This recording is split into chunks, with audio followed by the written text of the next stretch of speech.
in 1 second. So listen, y'all.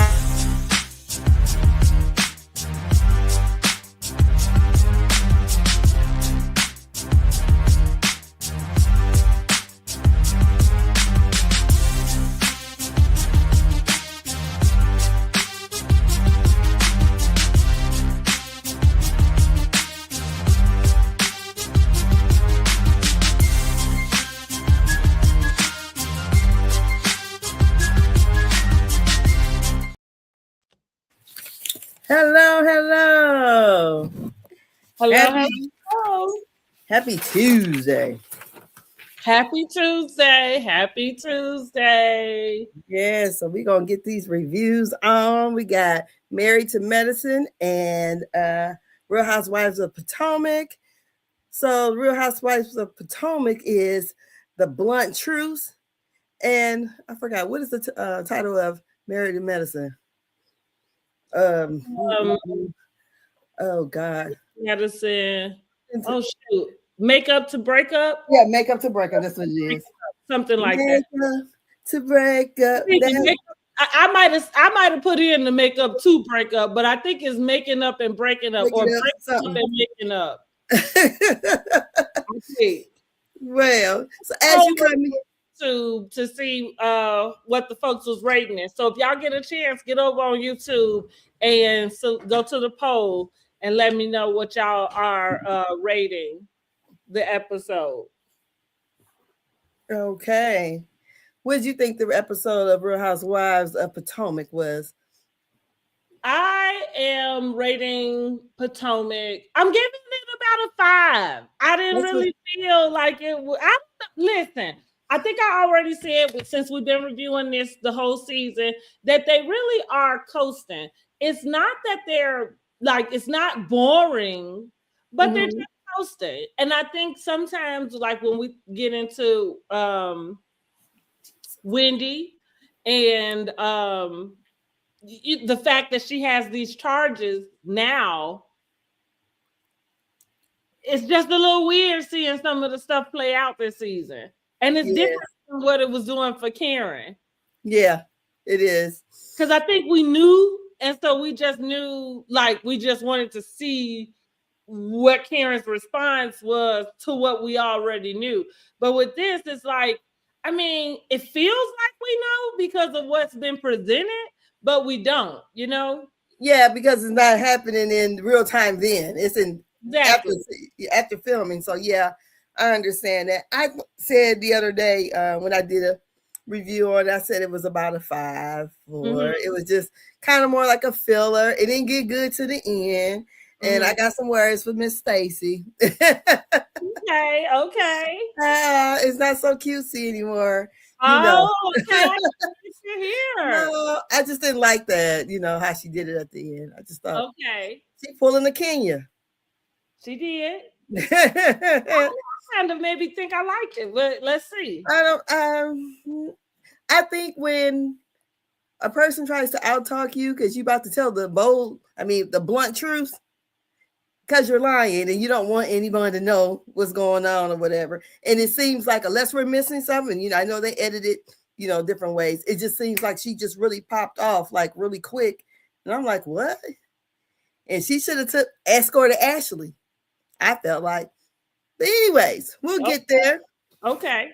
So we start off with Giselle looking at she's at the Benz dealership and she's looking for a G-Wagon. So she's looking to get her electric vehicle to, I got this baby over here, y'all, so excuse me. So she can be responsible, I guess, with the ozone layer, don't have that many carbon footprints and all that kind of stuff. So Wendy is coming there to meet with her, and they're going out. She's going to go out and test drive. Then she realized she really didn't know how to operate it. And so they had to take the salesman along with them. So he's getting the earful. He's finding out about folks in jail and everything else. So they're talking about missing the Grand Dame because when Monique was there, I guess Giselle was kind of reminiscing on, old times and how the old gang was back. So and they both were saying how they miss the Grand Dame, and she needs to be freed. The Dom drunk. Yeah, the Grand Drunk. And Giselle has said she wanted to clear the air with Monique. And also they talk about Stacy. And Giselle was basically, she's over it. She ain't gonna deal with her. Wendy was like, I like, basically, I know she lies, but she's funny, she's harmless, it ain't no big deal to me. So that was that. So what did you think about that first scene?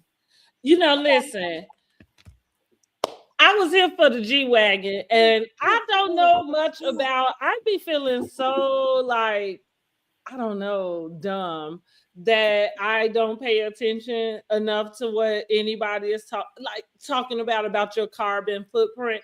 Now, listen, I understand the basics about what's happening to the environment, right? Like, I get it with the plastic bottles, the paper, the XYZ.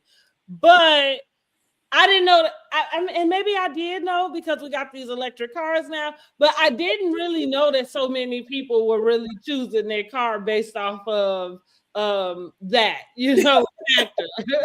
And you only gonna get so much fossil fuel. We gonna run out one day. um, but I'm here for the G Wagon because that is my dream. I would love, love, love to be able to go get a G Wagon. Funny enough, it used to be a Range Rover, and them new Range Rovers I just saw, I don't know how they came across my screen a couple days ago, but them new Range Rovers looking good too. However, something about them G Wagons that just give me this, I don't know. I love the G Wagon. So I was here for it. Yeah. I was here for it. Mm-hmm.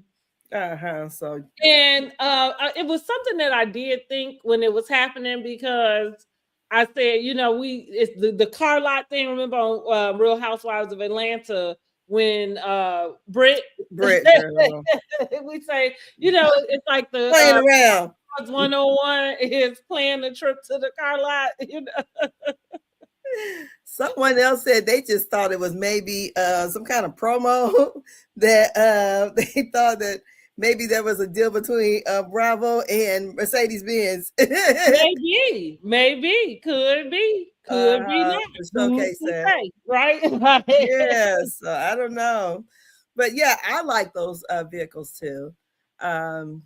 Come back here first, Michael Jackson. He know his name. No, not yet.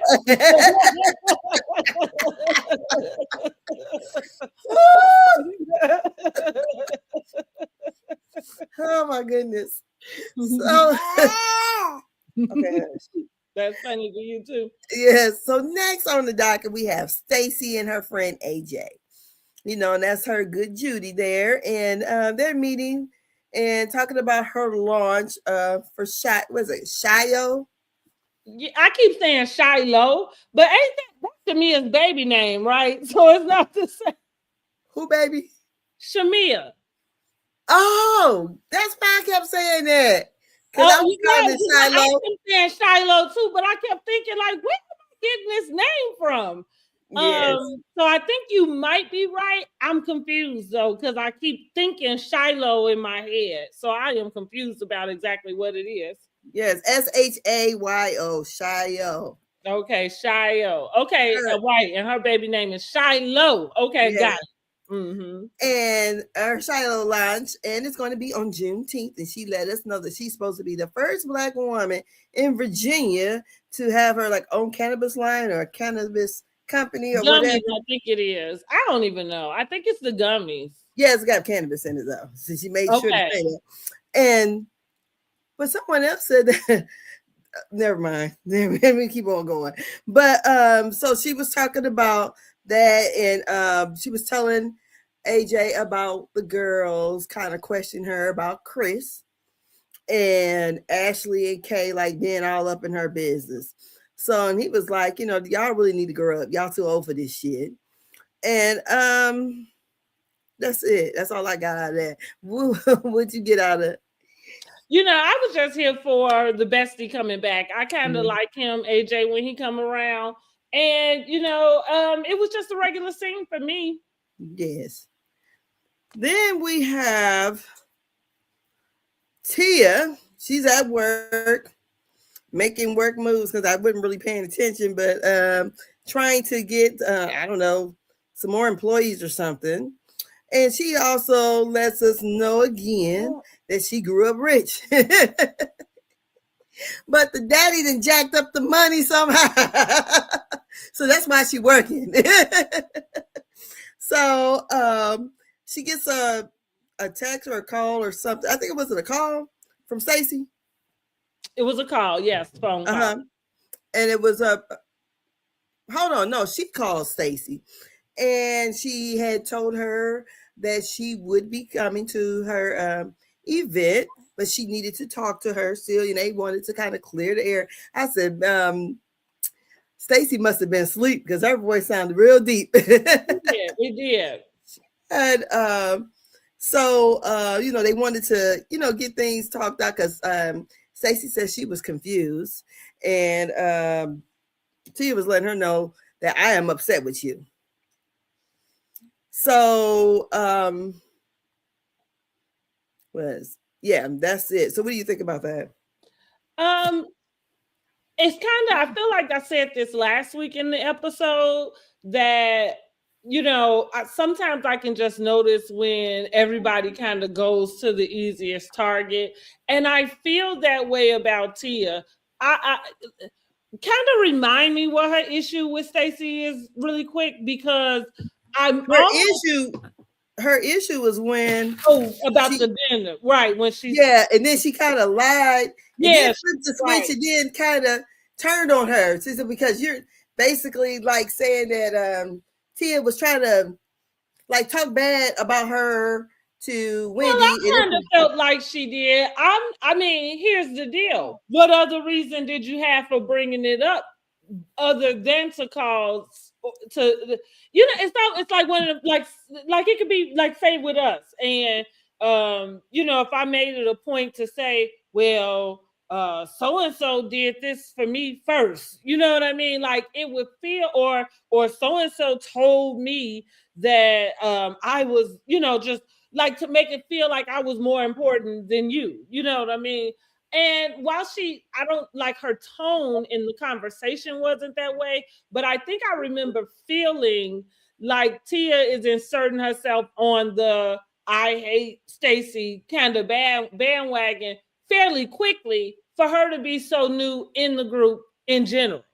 Um, and so that's kind of, for me, I was, I'm not sure where I am with Tia. I don't dislike her. I think she's kind of funny here and there, but I am just noticing that she is kind of like, I like, guess like everybody else, want to be down with Giselle, and it's going on with whatever, you know what I mean, with program, as far as Giselle lays it out, because we know Giselle is in charge of the girls. well, Um, I well, my issue was with that conversation how it seems like when Wendy called her about it and she jumped, it was first of all, she lied on the phone about it. And then she quickly did a turnabout and then tried to, because she lied, try to gaslight Tia. And I thought, wow. And I feel the same way at the end of it. Like, mhm, okay, we know what the women gonna do on this show. You mhm, can't tell me one thing and think they ain't gonna go back and tell the other girl. That's mhm. what they all do. Yeah, And that's true.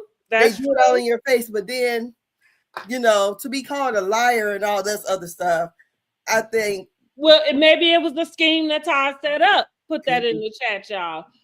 Because, and I'm saying, like you said, maybe she specifically said it to her. Prince Michael Jackson, cut it out. he's like, who's she talking to? Where Michael Jackson at? Who the Yeah. prince? Um, that's funny, right? Like, who is that? So I'm saying that to say, so Tia the same, her bringing it up to Wendy, there was a purpose in bringing that up to bring it to Wendy's attention. and maybe it was brought to you. You know how there's a saying about you know how somebody know your business because you know who you told. Mm-hmm. So, like you said, the girl's gonna talk. So maybe she, decided, we don't look at Stacy as that type of like manipulative type of deal. But I mean, yeah, it seemed like a scheme or a trap that that was set up for you, and you fell right into it because there was a purpose in you. And I felt like when she called Stacy at that table, Stacy says, she said, "Well, I don't appreciate you getting in the middle of me and Wendy." Like, and I think that was fair. I think that was fair. So I mean, here's the deal with Tia. For her to call before going to her event to try to want to square things off, I thought that was proper. Yeah, prim and proper. Yeah, I thought that was proper. But what your problem is with her, in the sense, it feels a little piled on. That's the word I'm gonna say. Okay. And and with that, we're gonna go to the next. Where my goddamn glasses? That guy wrote it in pencil, so I can't even see the shit. So next, do we even care about this? We are with Ashley and Josh. No, we don't. Actually, look. Girl, I'm sitting here like, why is you playing with this man? I am sick of Ashley. Don't I say that every time her name come up? I am sick of her.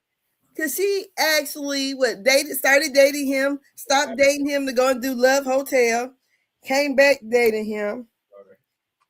She knew that boy Toy didn't have the kind of money she wanted him to have. She said, "You haven't even took me on no trips," and he said something about Pittsburgh. So we know that she like older white men that got money. Point blank, she don't want to end up like her mama, so she doing her best to pick people who have means and that can afford her. Yep, excuse me. Me and my grandbaby here. So that's what she's doing. She's looking for people to fly her out, take her to different islands, do all these things, be on the yacht. And the young man Josh has not did any of that. They're on a date at the arcade. That explains it all right there. So she's dumping him. And she just basically lets him know that, he doesn't have kids. And if she was interested in having kids, she would have to have them real soon. And she don't see, there's no way to keep dragging this on. Mm-hmm. And she don't want to end up like Candy and Todd. Sorry, y'all. About to take my first husband money. No. She don't want to end up like that. So I don't blame her. Quit wasting your time with this little boy. You don't want him. You just using him for what you're using him for. I guess it's fair exchange, but I don't even know if she's using them for that because y'all are at an arcade. Because the deal is, if she wanted to go in other places, she could. She could just, foot the bill. She ain't. She ain't doing that. She a single mama, girl. Well, she said she got to do everything and pay her mama bills. So to your point, I don't know if anybody watched Love Hotel, but while she was on Love Hotel, and I'm not saying that any of them took it serious, but she very much did display that she wanted an older guy. And if you are attracted to older men, just go with that, But older white man. Ashley wasting all our time. She wasted Josh's time and she wasted our time. Every time she get on the screen, she is wasting our time. Exactly. He tells her, "You don't even know my finances." She's like, I ain't gotta know. I can see. I can touch and feel. It ain't where I wanted to be at. Okay. Now, I can get on. And listen, I'm not against going to an arcade as a date, but like, I don't know if it was a testament to his age or if it was a testament to his pocketbook. Probably a little bit of both. Yeah. Even at a certain age, like, you feel like the restaurants and things that the people are going to today, those are not the same. Nobody remember I made the joke. Nobody knew what mango was when I was coming up. I ate mango on a regular basis, and I was made fun of for being bougie. It was mango, right? Like you know what I'm saying? Like exactly. And so I mean to say like the way that these young kids in their 20s, early 30s, you know, the way that they go downtown and go to the restaurants we went to when we went to prom, when we went to, you know, for special events, and really when you were older, they go to on a regular basis, you know, today. And so I don't like I say, I don't know if it's a testament to his age as far as being able to do things like that, or if she is in talking about trips, like going to a private jet. Like be specific about what it is. What is the difference? You know what I mean? Because maybe his palate is not up to par. Not everybody walking in Ruth's Chris need to be there. Oh, and then some people think Ruth's Chris ain't nothing. Well, I So mean, yeah, I just threw that out yeah. there. You know, the Mhm. Sullivans. What I mean to say is like sometimes your palate not even there. You know, you go to a steakhouse and order chicken. Mhm. You know what I mean? Like what are you doing? So you know, you go to a seafood place and get a A burger. yeah, right, yeah, you know, chicken fingers or something like. So you may not even know what you're doing there. Yeah, I Um, think it only was physical with them too, yeah. and she felt. Oh, I'm you pretty see how sure, they got and because he is not attractive, but okay. he looked better than her ex-husband. Okay, yes. So Maybe not so. I don't know. you look better than him. So shoot, I ain't seen. I mean, the Only men. because he had hair on his head. I'm not sure. I You know, don't money know. make you look a little. With money, because even when they went to the what was that? The White House with the press dinner, whatever, the correspondence dinner. Mhm. Remember how he went dressed? She was all dressed up, and he had on like Yeah, casual slacks. yeah, true. So yeah, And with that being said, it might just be like you say, his lifestyle in general, and it may, and again, not even having nothing to do with his pocket, because he might make the money, but it might just be his lifestyle in general, in which he doesn't do those things, and maybe so you he's a don't know farm boy. right. So I don't know, but But yeah, anyway, he's wasting everybody's time. exactly. So quit she him, quit the show. We'll all be happy. and she got two scenes on this episode. I was like, damn, they Two had nothing else. scenes in which she is pointing out somebody else's damn flaws. But let's go. Exactly. So then we have Giselle and Monique meet up, and they talk about their beef. Monique says that she um, apologized and took accountability, but was what the hell I wrote on here? But it wasn't. Oh no! I'm sorry. Monique says that Giselle took accountability and apologized, but it wasn't shown. She said that on Watch What Happens Live. Mhm. So, anyways, they talk about their beef. Monique says how she felt so bad when they met at the Pride thing and she saw Giselle's daughter. I don't know her name. Grace. Grace. Okay. I was going to say Angel. I don't know why. But Grace, and she felt so bad about what she had did at that reunion. Talking about the holy whore and the binder, all of Mhm. that stuff. So, and so they basically agreed to like trash each other to each other's face and move on. What'd you have about that scene? I hate that they didn't show us more of that. We really could have X'd out Ashley's part and enjoyed the whole conversation between Monique and Giselle, because Yeah. I think that as fans, especially us that's been watching, you know, and went through all of these things with them, it would have been nice to have that conversation shown.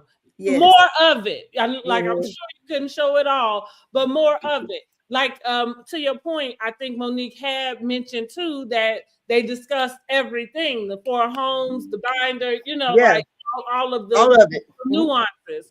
And again, I feel like we could have threw Ashley's part on the cutting room floor and gave them Definitely. that part so that we could have seen the whole thing and see them have that conversation. But from what we saw, it did appear to be a mutual conversation, and like we was talking when we did the Love and Marriage Huntsville review. The deal is when you come in to have that type of conversation with somebody who you may have had discord with or are not no longer speaking to, and now you guys come back together. What did I tell you? It's the accountability. Yeah. You can't have a conversation and come back and discuss something that's happened in the past, and you're still like, well, you did this. And even after the person say, try to give their accountability, you're still counting down the list about whatever it is, Yeah. no longer, and not taking accountability on your side. You know what I mean? For what you may have projected to cause somebody to react and respond in that way. I appreciated Monique for just saying too about how she felt seeing Grace, because I think, and people do this, getting mad and everything, and I guess especially in the vertex of this show, Mm-hmm. in that reunion, I don't think she thought anything about the fact that she was talking about her children's Yeah. father, Mm-hmm. and that they are old enough to know and see, and you know what I mean, and have feelings about what is being said and discussed, and also whatever it is that they know about what's happening. Exactly. So yeah, it was a good conversation. I really think we could have done without Ashley this episode, and I would have liked more of that. Yeah, we could have did without without Happy Eddie's little pop-ups too. That is the truth. So we on to the next scene. In the next scene, we got Greg, Aja, and Kay's mom, Michelle, out there looking for rings. Now, first of all, I like to know, did Greg hit the lottery? Girl, I told you already. I don't care what they do when it comes to Greg. I don't believe you. Because I'm sitting here, my life, my condo, my man. I thought he was a social worker. He done bought a house, a condo, and he about to buy a ring for no less than Girl, they about to be $125,000. arrested for fraud next or for something. So they the Pam Oliver and was it Eddie Hennessy? No, and well, you know what? Actually, oh my God. So this is for my Housewives of New York fans. They are the Alex and Simon, which Alex and Simon was a couple that was like social climbers. And what I mean is they had enough to be there, but not to be there. Oh. Like, you know what I mean? They was barely there. They was maxing out them credit cards to be there. And so that is what Wendy now. it seemed to, and to think about Alex and Simon, I think they came on to Housewives of New York during its third season. So you should know how long ago that was, so seems to be maybe they started the Housewives trend, but in New York it's called social climbing, because what they were doing was trying to get in the, be invited to the fashion show. Yeah. And, get their picture taken for page 6, and well, and it was funny, and so that's who I see them to be. I see them to be like the social climbers of Potomac.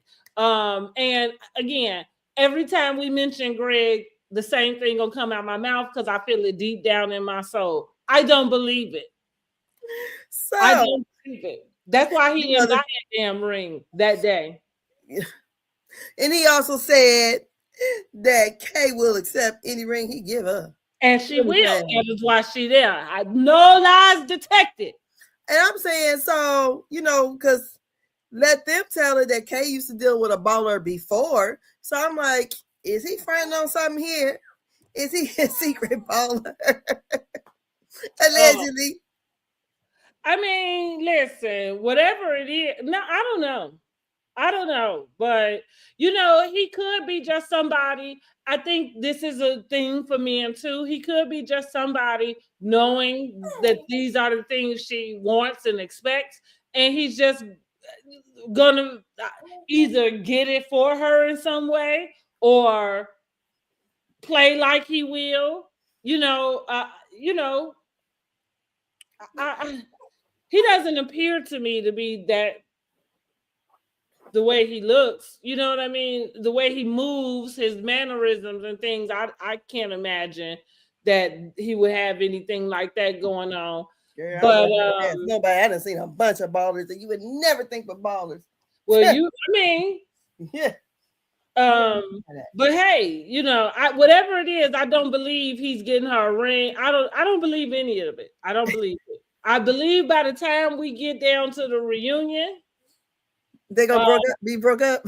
I don't even know if broke up. I think it's gonna be some, we working on it type of deal. I'm not giving them broke up, but yeah, unless Kay want to save face, and I think that's the name of the game with a lot of the housewives. Also, is saving face.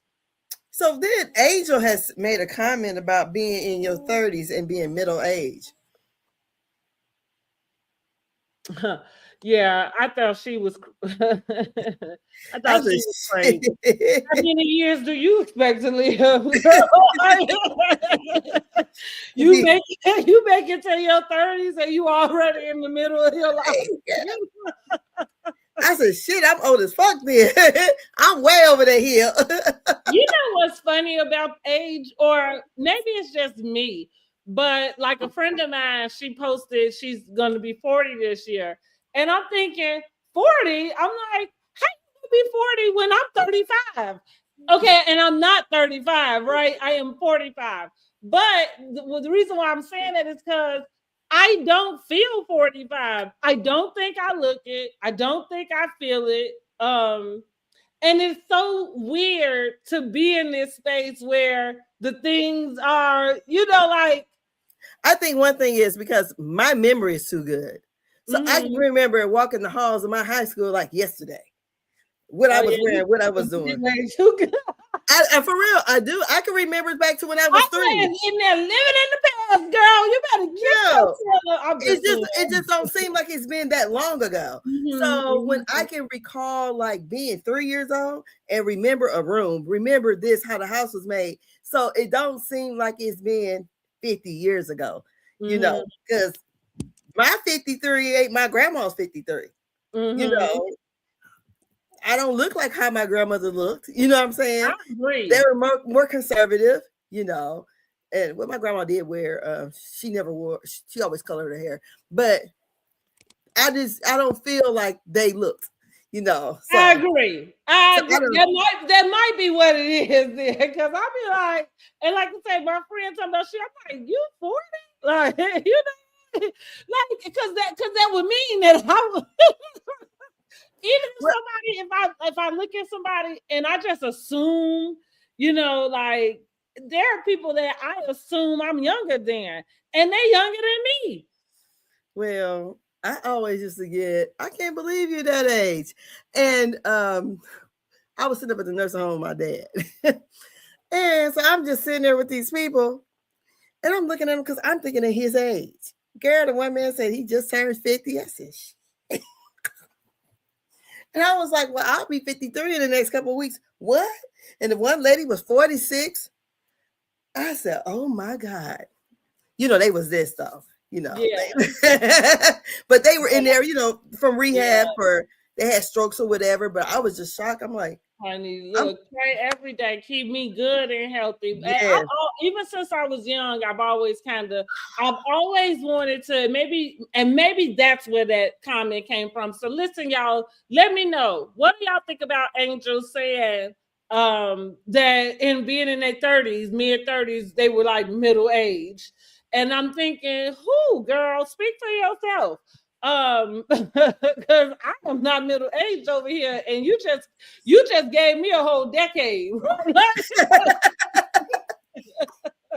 And I don't know who the hell you calling middle aged, right?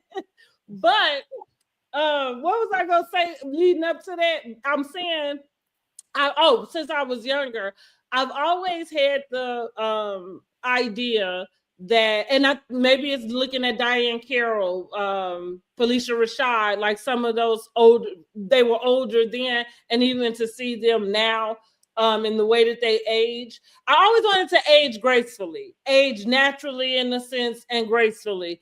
And it's funny that for a little while I was dyeing my gray hairs, but I decided to stop because they all in my hairline, and it was just like no point. Mm. Yeah, here's the deal. I mean, it affected me differently once I started to see them. Mm. Oh, Nah, I can't do that one yet. I don't know what they're telling me about. It affected me Oh, shoot. differently once I started to see them, because I always said, like, well, I'm gonna just go gray. I'm gonna let it go gray. And then when I would see the little strands, and of course I had just made 40, I wasn't ready. I'm like, dang, I want to talk about now. Like, what talk about now? So, like I said, I did try to do that. And since I got locked, it just come out more like you see a lot.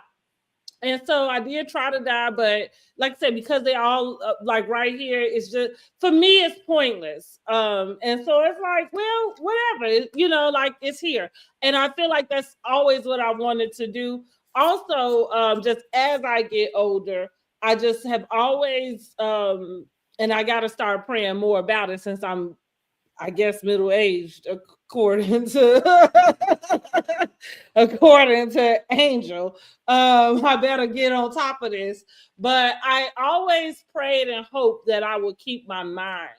Oh Uh, yes, yes. you know what I mean? Keep my mind, keep my abilities. I just wanted to be a jazzy old lady, an old Yeah. lady that still could get around, still could get up and dance if I wanted to. You know what I mean? Even if Mhm. I was moving slow, still let me be able to get Yes, yes, yes. And to and do those brain exercise. and that I can't imagine. Those are the things that I can't imagine a person going through, and I don't want to. You hear me? Okay. Uh, I told someone, I said, if y'all hear me going to Texas all the time, just mind your business. They got the ladies down there to do the alopecia braids. oh, okay. You said just mind your business. Just mind your business, because that's between me and God and Okay, my okay. beautician. I've always thought I think a lot of stuff I want to do, I want to experience in a natural type of way, like everything. Yeah. I think it's part of life, right? Yeah. It's part of the journey. So next. Honey, Angel needs to go somewhere with that middle age. Back Yeah, to that. exactly. Next we have Ashley and her sister Jessica. And Jessica is getting ready for college. She's going to the University of Maryland. And so Ashley is taking her shopping. And Ashley has let us know that her Uncle Lump did the same thing for her because her mother didn't have the means. Well, clearly And you still don't, because you're still telling her how to live her life. But go ahead. so Ashley gets to talking to her sister about her sister Jessica's dad's addiction. I'm thinking, what the fuck? That's what she did. Why?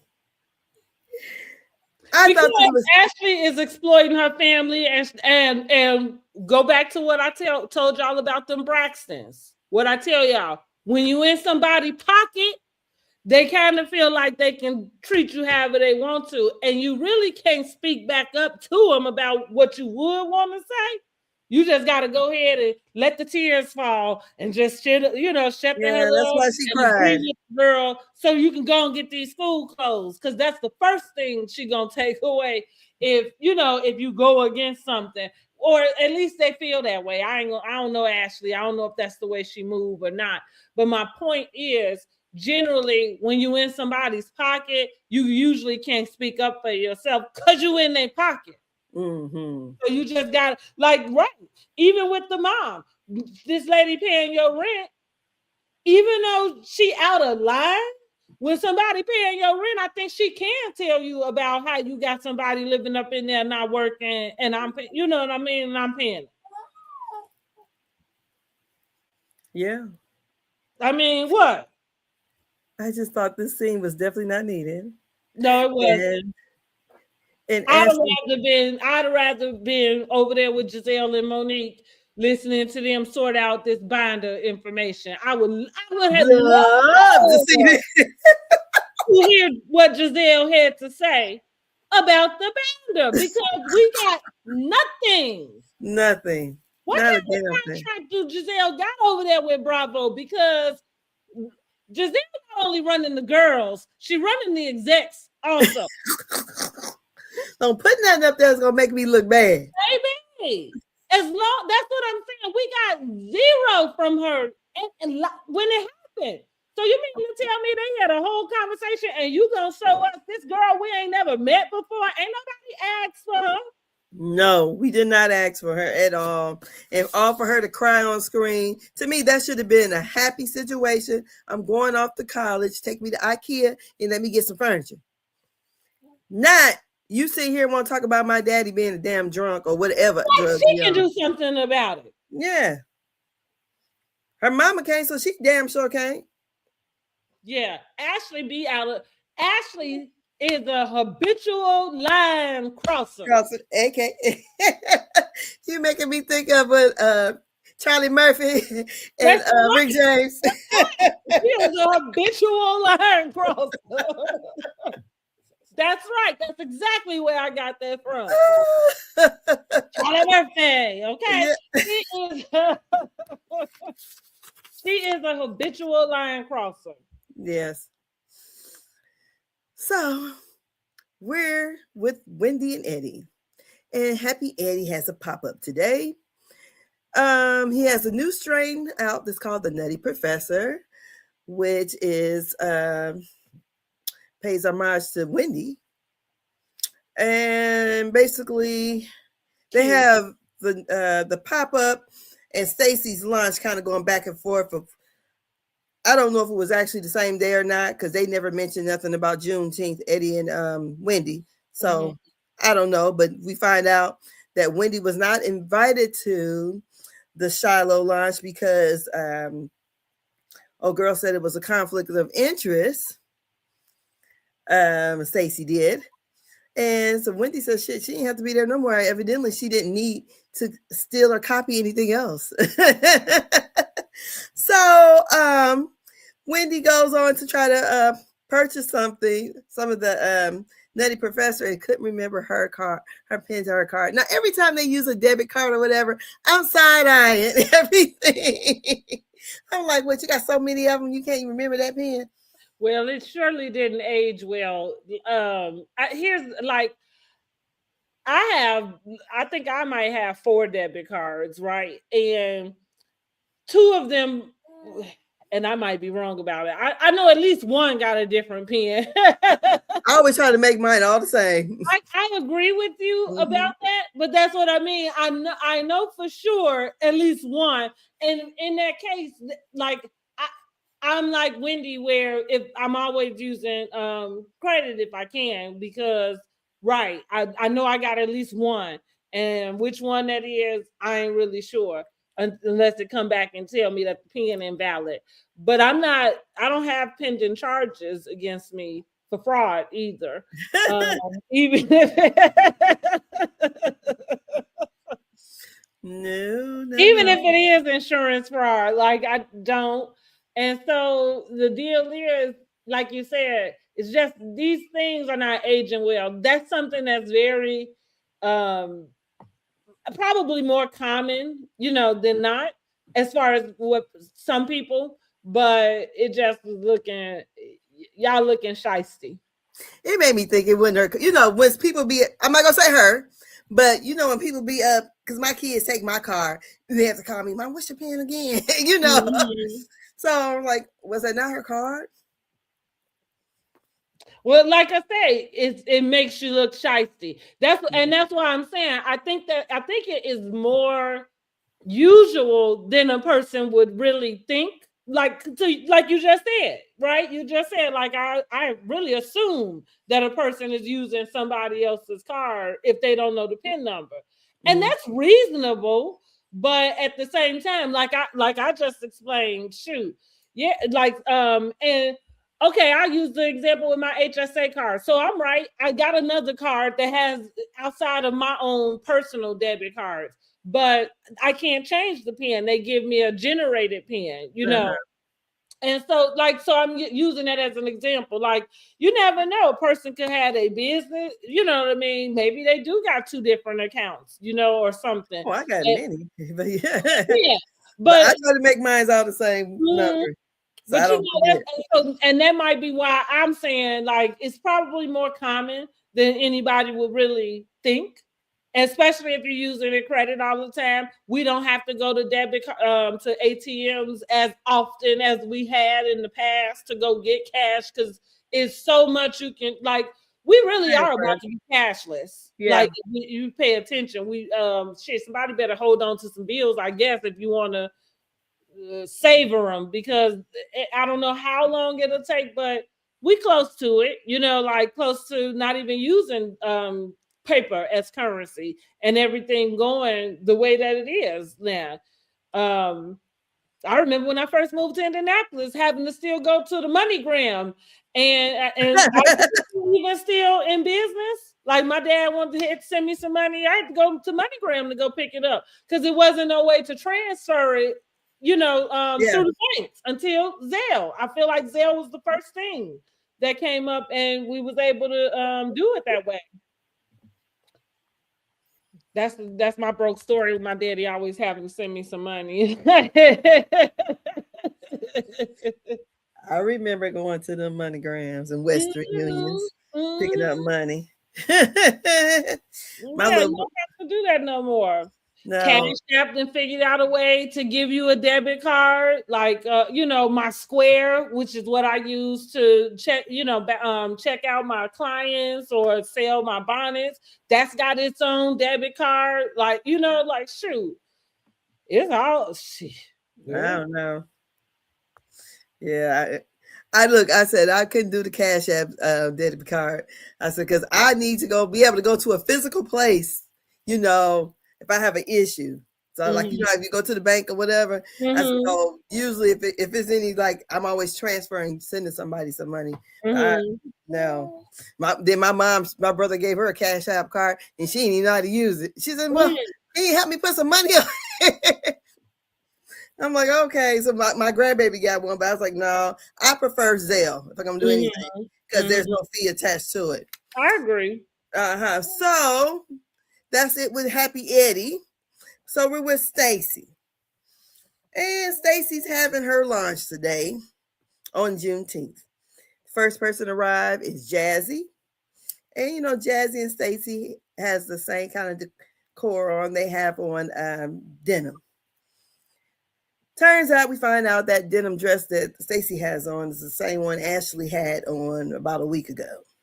So the next person to arrive is Tia, and then Ashley comes along.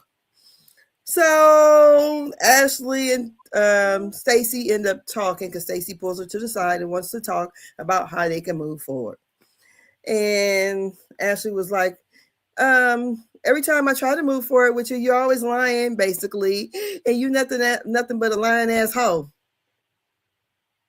And don't be such a lying asshole. We wouldn't have this problem. You didn't back and forth for a while. And so they agreed to whatever. So after all that, Stacy and Tia have their back and forth, and we're trying to explain what happened. Tia's trying to tell her story. Stacy is trying to tell hers. Then Stacy, I felt like pulling rank. I think so. I think And that was exactly what it was. was pulling rank and was saying, "Let me talk." I mean, I said she got very Detroit sophisticated ratchet. She Mhm. did, and she started over talking once. Really, Tia had mentioned about her calling her and saying that she needs to have her back. So I think trying to form an alliance.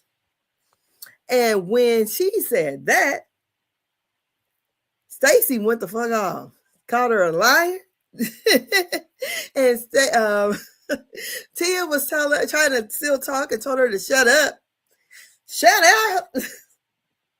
Told her she was unladylike. Told her she was a try hard like her fashions. And I'm like, Stacy, I know we ain't talking about fashion. Stacy has been listening to our what you call this, because I called Dr. Contessa a try hard last season. Nobody even used that word. I'm the only one. Stacy been listening to our shit. I said, Stacy, you got on that ugly dress that looked like somebody in the 10th grade should wear to we call that semi-formal or the homecoming. Yeah, it was giving young for me. That yeah, dress. And she don't have the legs for it. Her legs is very hard looking. I can't help it. I'm like, she's very thin, and them legs is chicken legs. So I'm like, I like what Tia had on. I think for the most part, Tia looks nice. Her wig always looks nice, or if it's a wig, I think it is. It don't look like Kay's. Kay's that line, that lace always showing there. I can't stand that. I'm like, why do they always have to have that little? You can tell right here where the makeup stop and the lace begin. It's always very wiggy, like in the words of Nene Leakes. Okay, wig. And I hate when they have to wear a wig and then it'd be like a slick back ponytail. I was like, what the fuck? What didn't we have this conversation? Who had Quad. Oh, it was Quad. That's what I was gonna say. We had that conversation, like, and I remember saying that specifically. Like, at what point, when did we get to you need a whole unit to put your hair back in a ponytail? Girl, you got to be bald as hell, and don't even get on here talking about because since wigs become protective styles, I don't think I look at a wig as a protective style. Girl, it's a hat. Yeah, you know, and I'm not against wigs. I will put on one here and there, but you know, I literally, to all the ladies out there, listen. I feel bad for anybody who get their hair done and that is going to get a new unit installed. Girl. Like I can see maybe wearing them. I'm not a wig person, but I can see wearing them, you know, you every once in a while. But when it's every time that's right. I can't imagine a unit being your everyday style. I feel bad for you. Girl, because you'll be bald headed because it's gonna eat off all this right here. I feel bad that you even that in order for you to feel and show up the way that's what it requires. Girl, I'd be like oh I feel bad for y'all who that is what it is. I agree. I can't wait till this style is over with. Oh, listen, I got caught all the way in Rome, Italy, honey, bald headed, because that damn quick weave lifted up off my head, and I ain't had none of the wigs. Now I might got about 7 wigs in my closet. You know, like I said, I'm not against wigs, but wearing a wig every day, what I would wear is a sew-in. You know what I mean? Like if I wanted a style and I wanted that to be worn every single day, I would get a sew-in. But to actually go pay somebody to lay that on, and then when that come up, I got to go run my tail back to the girl and go get another one put on. No, ma'am. Girl, the stuff like $400 and $500 or whatever. Yeah, no, ma'am. Never in life. Sewing hair is not cheap. Like you have to learn how to take care of it. But I'm saying, like, shoot, I just spent $300 getting hair. You know what I mean? Like you said. But I could use that hair. I kept that hair. Used that hair for 3, 4, 5 years.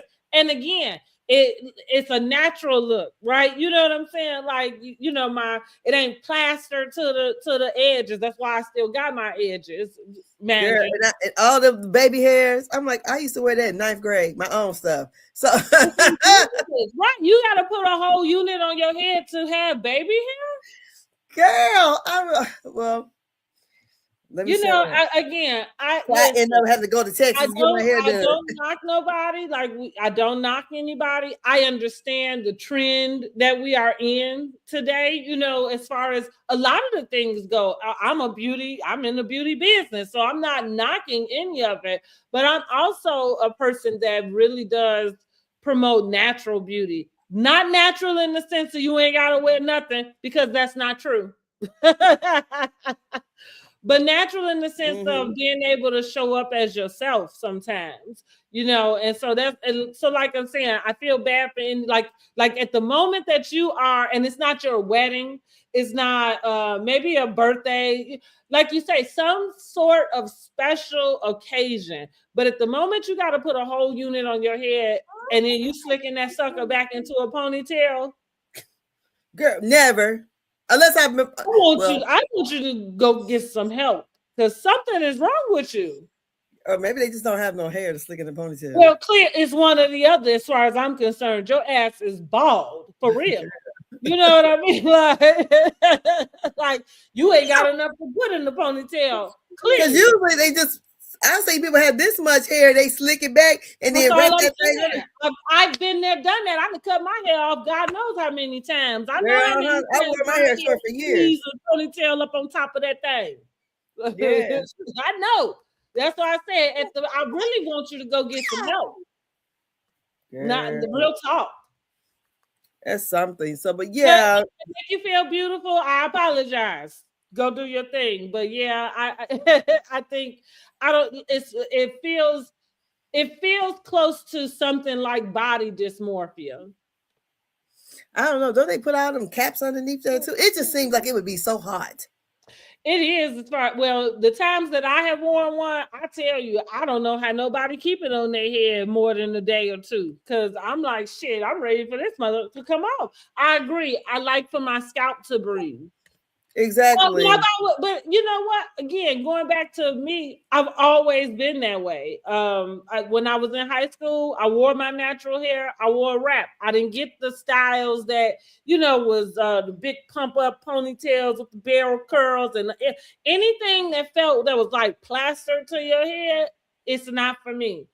I like natural. Let my hair flow, honey. Let me I be done able wore to every style, honey. breathe. I done wore it shaved to my head, long. I done wore ponytails because I was all up in them hair books, honey, getting my hair Now done. I did pin curls, Yeah. but most of and back in that time, I was more so. I didn't wear.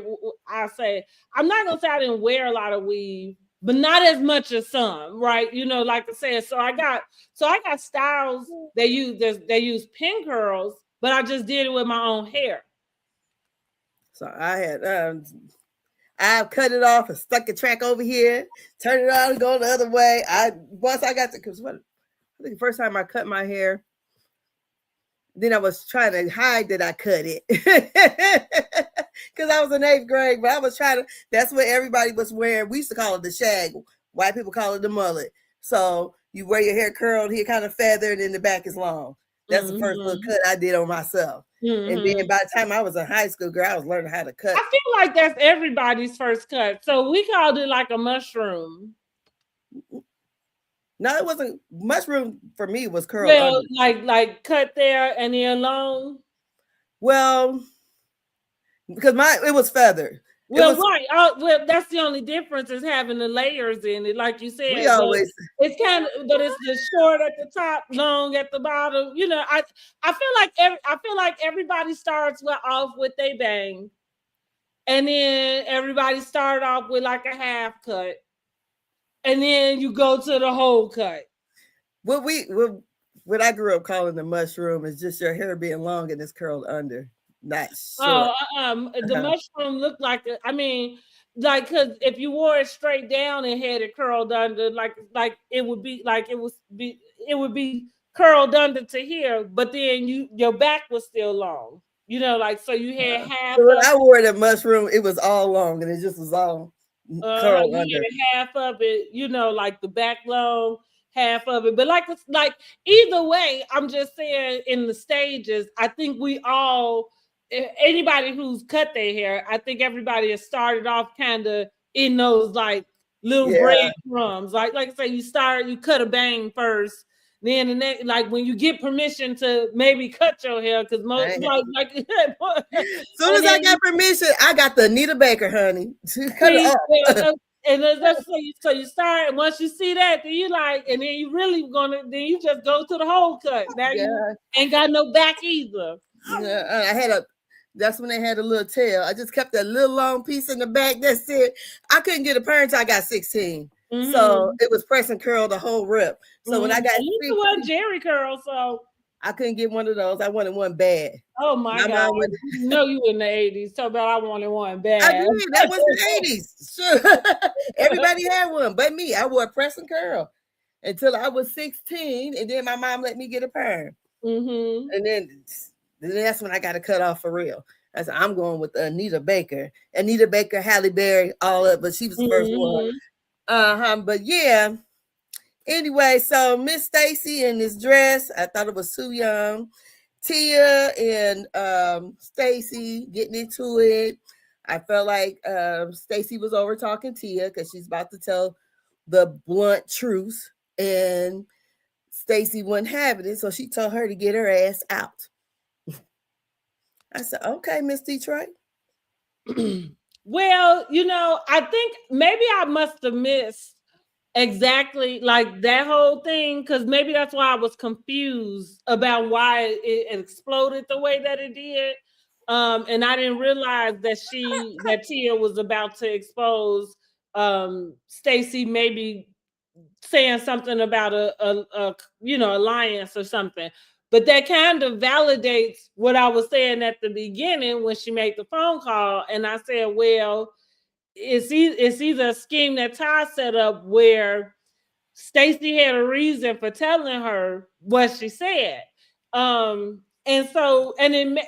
look, it may have been a test, because the first thing you did was go sit down with Wendy and tell her. You know what I mean? So it's kind of like this trust thing. So if she was trying to have an alliance, what she know at this point is that's not the girl you're gonna have an alliance with. And I think she did pull rank on Tia. It works both ways, because that's what I'm saying in the sense of, and even though it's not ranking, but it's just when I called it the pile on, I mean that's an easy go-to, to call Stacey a liar. Everybody around is calling her a liar. So if you call her a liar, everybody gonna high five you like, yeah, girl, she is a liar. You know what I'm saying?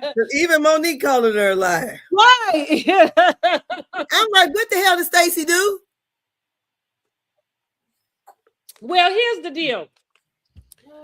I'm not gonna call anybody a liar who hasn't lied to me. Now you can a person could tell me about a person and you can describe them as a liar. I will observe them. I will observe situations. But again, like you said, Monique, now you calling her a liar, like you don't even know the girl. Everything you coming from, and I feel the same with Tia Small, even though they have this thing about what she said to Wendy and kind of switching it around. I just think it was like you got baited. You know what I mean? Like it's what it is. And so now instead of you being able to jump on, because that's what she's testing you for, to see if you with them or if you with her, you proved yourself. And that, now she about to rock your world. She about to pull rank on you. And I said, That's probably why she didn't invite Wendy to the thing too. Is not that it's a conflict of interest, but just it's a conflict of interest. Well, it is, but again, to not even have her, and it is a conflict of interest, because maybe you, like you said, you come over to her stuff, and then you get an idea. I don't know. Here's the deal: is there anything so wrong with that? I think the No, only thing that's wrong is not being able to go and say it to a person. To say, I really like this idea you had. You know what I mean? Like, I think I'm gonna do it. You know what I mean? Like if my girlfriend, she does lashes and brows. If I go to her suite and see something that she has, is it so wrong that I like no. it? Right? You know, and I kind of go Because I take. started my business after my sister-in-law told me how to do it. I got into doing taxes after my mom helped me do it. But I think the whole thing was when Giselle pointed it out at the reunion. It must not have been, the ink wasn't dry on the paper and all that, because I believe Stacy's just the face of Shio. She got other backers. So she just didn't probably want it out there. And she said no. But I think she should have just came back and said, everything wasn't ready and I didn't want to announce it then or something. And I think they would have been able to take that a little better. But for me, I think it was a conflict of interest because Wendy probably would have came in there and said some other stuff Stacy would have probably had said. So it would have been a conflict of interest to Stacy. And then she probably would have really seen maybe Stacy really copied a lot more or something. But I don't think, only like my uncle had made this said this to me, like the business he was doing and putting together, and this guy came around and was watching him and purchased all the stuff he got or whatever. I said, but still, they can do all that, but they're not you. A lot of times when, especially when I worked and did taxes at H&R Block for years, we're all doing the same program, but people like coming and talk to me. So that we would pick up on that conversation and keep going. Some of them would have their tax return for free, but still would tip me $100. So it would just be, they like sitting, mostly be older white men, a lot of older people. You kind of help them to explain how they can move their money, so they appreciate that kind of stuff. So when it's, I wouldn't have a problem with someone copying what I did, so what? It's enough people to try to make money. Because, like we're doing what everybody else is doing too. Right. Yeah. And that's what I kind of want to get to. Like I say, I feel like the only thing that could be wrong with it is, and I feel like Stacy gave this to Wendy. And maybe I don't know how Wendy felt about it. At the time, it looked like she was fine, but she, made sure to say to her, like, I'm in no way trying to compete with you. And I think that, like, if I had the means to get into a cannabis industry, I would want to do it too. You know what I mean? I saw somebody that went into something that seemed fairly reasonable and easy. You know what I mean? That I could transition into. Also, it would suck if my friend would have a problem with that. And yeah, because you just think about all the people who make makeup. There's 1,000 brands of different makeup. I mean, it's rather, who advertised the best or whatever, or what pigment, shows up best on your skin. Everything is it like you say, it's all everything. And somebody does do something first. I think I talked about it on the podcast I was on yesterday, but we talked about Facebook, Instagram, TikTok. When Facebook first came out after MySpace, Facebook was only for college students, or not even college students, college alumni, right? Like it was for you to keep up with the people you went to college with. And as MySpace grew, they decided to open that up to everybody else. So the only, like now on Facebook, you see the follow feature where a person, you don't have to approve somebody to be your friend. They can just decide to follow you. And that's kind of in the same light of Instagram and now TikTok. And in the ways that they have grown, what do you think somebody else that is in an industry that's similar is going to do? They're going to try to keep up with what is going on. Exactly. I don't think there's anything, the only thing that is wrong is if you if you try to act like it's your own idea, or I don't know, like I say, I feel like being forthcoming to say like, wow, I think I saw Eddie, do really well. And I don't even think it's that with when it comes to Wendy and Stacey. I think Wendy, I feel like Giselle knew, and I feel like she said this because they were approached. I like, to your point, some company approached them and maybe and reached out to Giselle. So Stacey is the one that decided to take it. Now maybe Giselle said no because maybe saying, well, that's Wendy's lane or something. Listen, if I'm trying maybe it's not her, maybe it just wasn't her. I yeah, don't think because it was Wendy.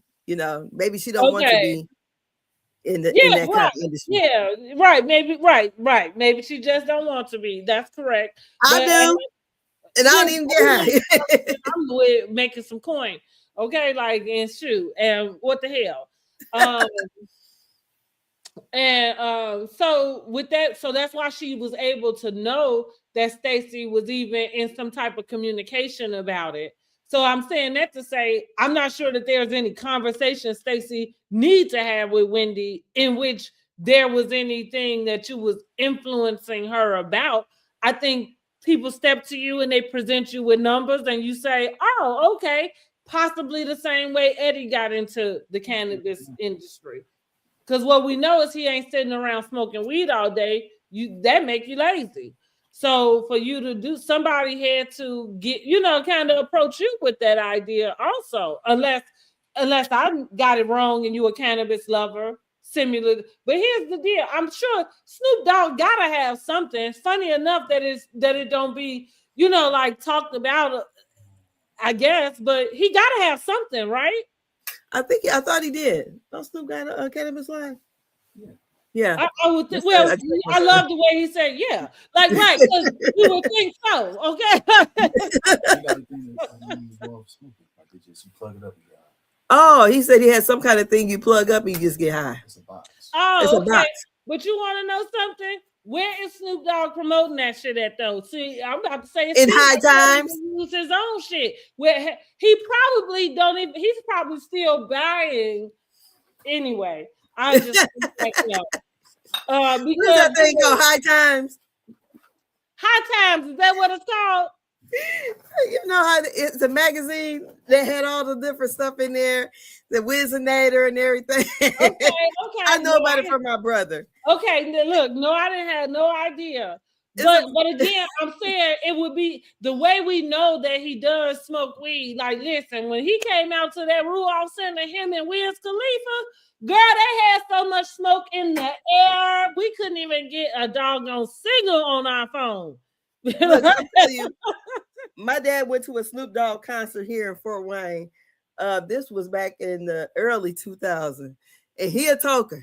He said we was just passing around. He said it was just everywhere. Everywhere, honey. Everywhere. No lies. And like I said, when I went, it was Wiz and Snoop. So it's both of them. Everybody in the place. It was just a smoke fix. So I'm just saying, I know for sure, but you don't see him really promoting very much. So anyway, my point in bringing any of that up is to say we don't really know what got Eddie into the business. Like, so are you a weed connoisseur and we don't know it? Or did somebody approach you, with an opportunity girl to go into an industry that sell itself? Because that's the deal. You ain't even got to advertise it. But according to their mugshot, it looked like he's a connoisseur. It looked like it now. He probably was always interested in how he did get into it, So I think those are the things that kind of that I don't know. Sometimes I take a Wendy because she like imitation, and I'm like, well, is she imitating you? I don't know. But she said, what she say? She told that to Giselle. Was it that that she wanted to that Stacey wanted to have her stylist or something to sell her or something? Oh, I think she did say that. I'm like, Even with that, I don't know. Like Stacey been around long enough. Maybe she should have a stylist, but this is the deal. I don't remember who we talked about with that because these first timers get on the Housewives and they don't.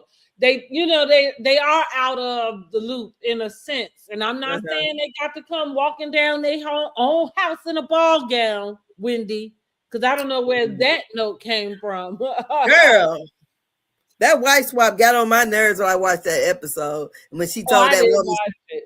she told the woman she had to wear, like, be dressed up like for a caviar party. Seems like. I'm like, who walks around in this kind of shit? See, right. Nobody. That Yeah, white lady was like, and that's, what? I don't know where you got that note from, but what I am gonna say is, wouldn't share a stylist in the same group thing? I don't going back to the business type of deal. Like it's the stylist. The stylist is a freelancer. Why? Yeah. Why would they need? I don't know. I don't know if I'm thinking of it wrong. What? Like, because if you styling a person, you're gonna style that person. It's not like I think like You know the issue that Kelly and Britt had. They had the same stylist. Okay, right. That was when we talked about it. That's what I'm finna say. That I was like, I knew it was a time when it came up, and I didn't understand it then. Like what's the big now? Unless, so I think Kelly's issue was that it felt like the team was spending more time They over. were no, it wasn't a time. Britt actually carried off the look better. Okay, she was looking, but see, and that's what I was getting to is that like you style the person, so it's not like it's like there's a way to style them alike. You know what I mean? Like me being the same person, I can style two different people going to the same event. Like that shouldn't be a problem. You know, now if you don't like the way you look in something, I guess that is a problem with your stylist, but not with the other person. You know what I mean? Yeah, but I think I the don't thing know. was that with Kelly, the Brit was, they make the clothes for her. Basically, Kelly is short, and she's shorter than me. She's short. She claims she 5'1". I think she like tiny height, like 4'9". She looks little. Mhm. Um, so of course she would have to have something tailored to her, basically. So whereas Brit could probably go in there and probably wear it off the rack, really. Her being so tiny and petite, That's how I am. you know. Look, I really never had a problem with the okay, like I'm a sample size, so I can wear most things. Like, girl, whatever. I never really had to have my clothes altered until I got bigger. mm-hmm. So, Well, because you probably just shopped in you didn't shop in the women's all the time, right?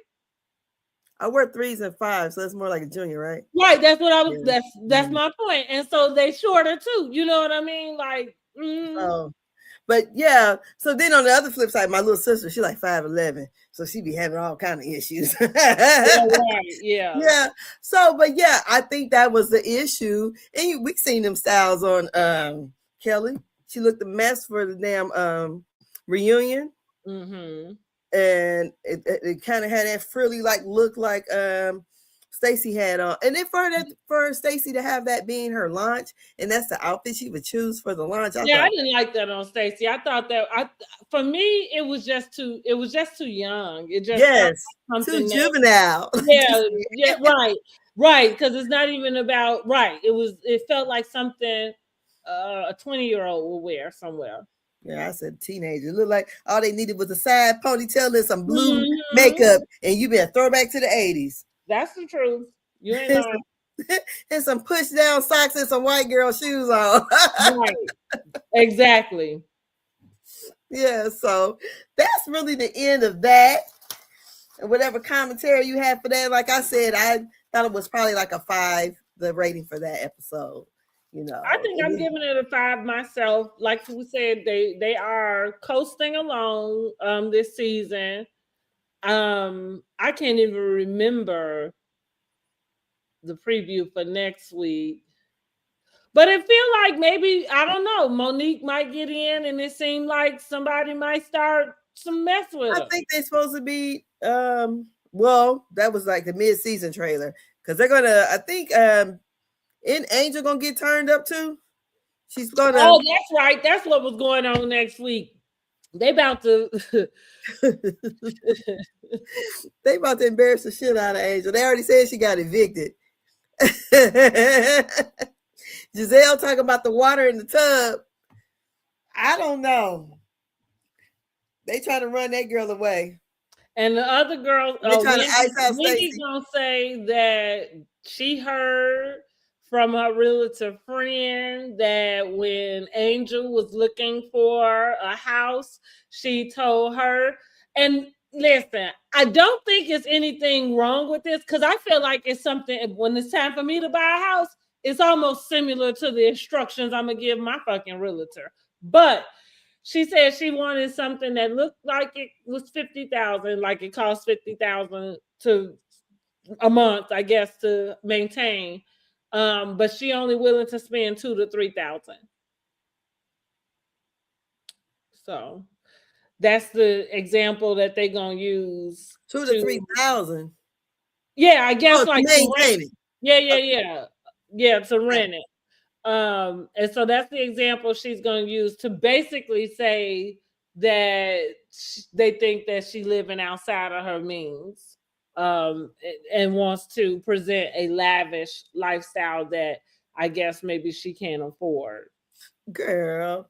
But like I said, now listen, even when I haven't had the opportunity to be able to buy a home, but even when I was close to it, even when I was in the position to be able to start calling mortgage brokers to even think about it, the deal was like the real estate people that I talked to, and I would tell anybody this about anything that anybody that you have to hire to service you, they need to be able to believe in your vision and into what it is that what you're trying to do. With that being said, I would ask for the same thing. I would want you to give me something that that's luxury. You know what I'm saying? Like So, for but in what the is budget. the realtor? This was the realtor that Angel had that's going back and telling this to Wendy. That's now I can't say if it's her exact realtor. The realtor had to tell somebody. I don't know, and maybe she said that's what she said. Now I don't know if this is the exact realtor that Angel ended up using, right? Like or if this is someone that she just like talked to, and didn't end up going with. I would think that she didn't. If you went and told somebody else that those were some conditions that she gave you, I'm gonna guess you came back and told her you couldn't help her. I don't know, but I guess we'll find out next week though more about that. Mm.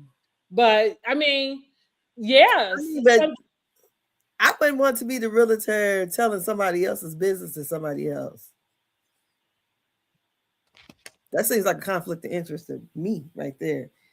And when I was buying my house, me and my realtor about had words because really I didn't need this realtor because my friend who actually was my lender and she had her realtor's license also. We had already picked out the house. She just couldn't be on both sides of the deal. So she found a girl who was, just getting into real estate, a black girl. Then the bitch started siding with the seller. And she's and like, why so are you you see what telling I her mean? business to the seller people? And I'm sitting here like, Yeah, no. So you see what I'm saying about that's what I mean. Anybody that you have, if it's your lawyer, your accountant, whatever that you hire to service you, yeah. they need to believe in what your vision is and in what you're trying to get.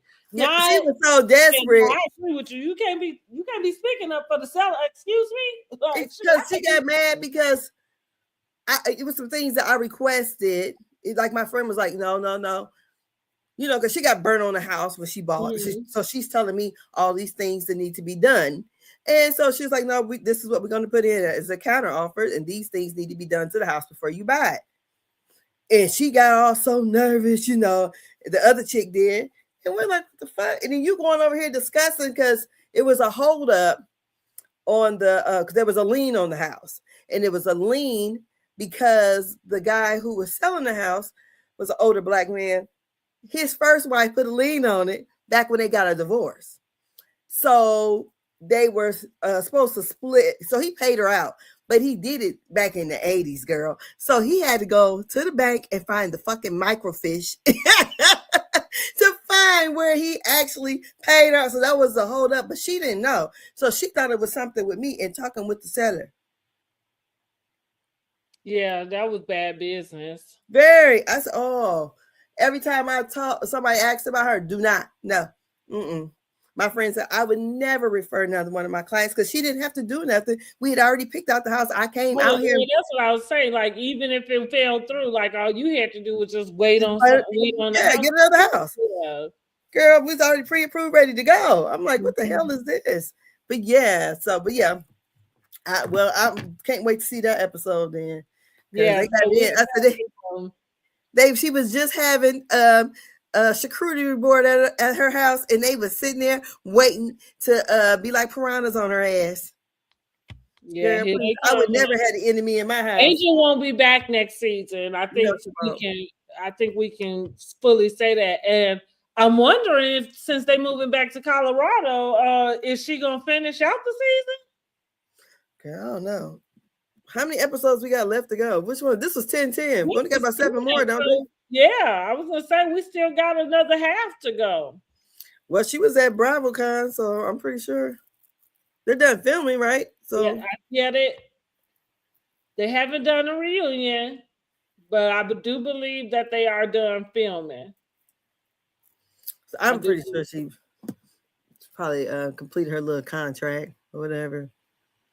Well, I don't foresee her being back next season for season 2 for her. And listen, she doesn't need to be either. Don't live your fabulous life. Yeah, or not. I guess I don't know.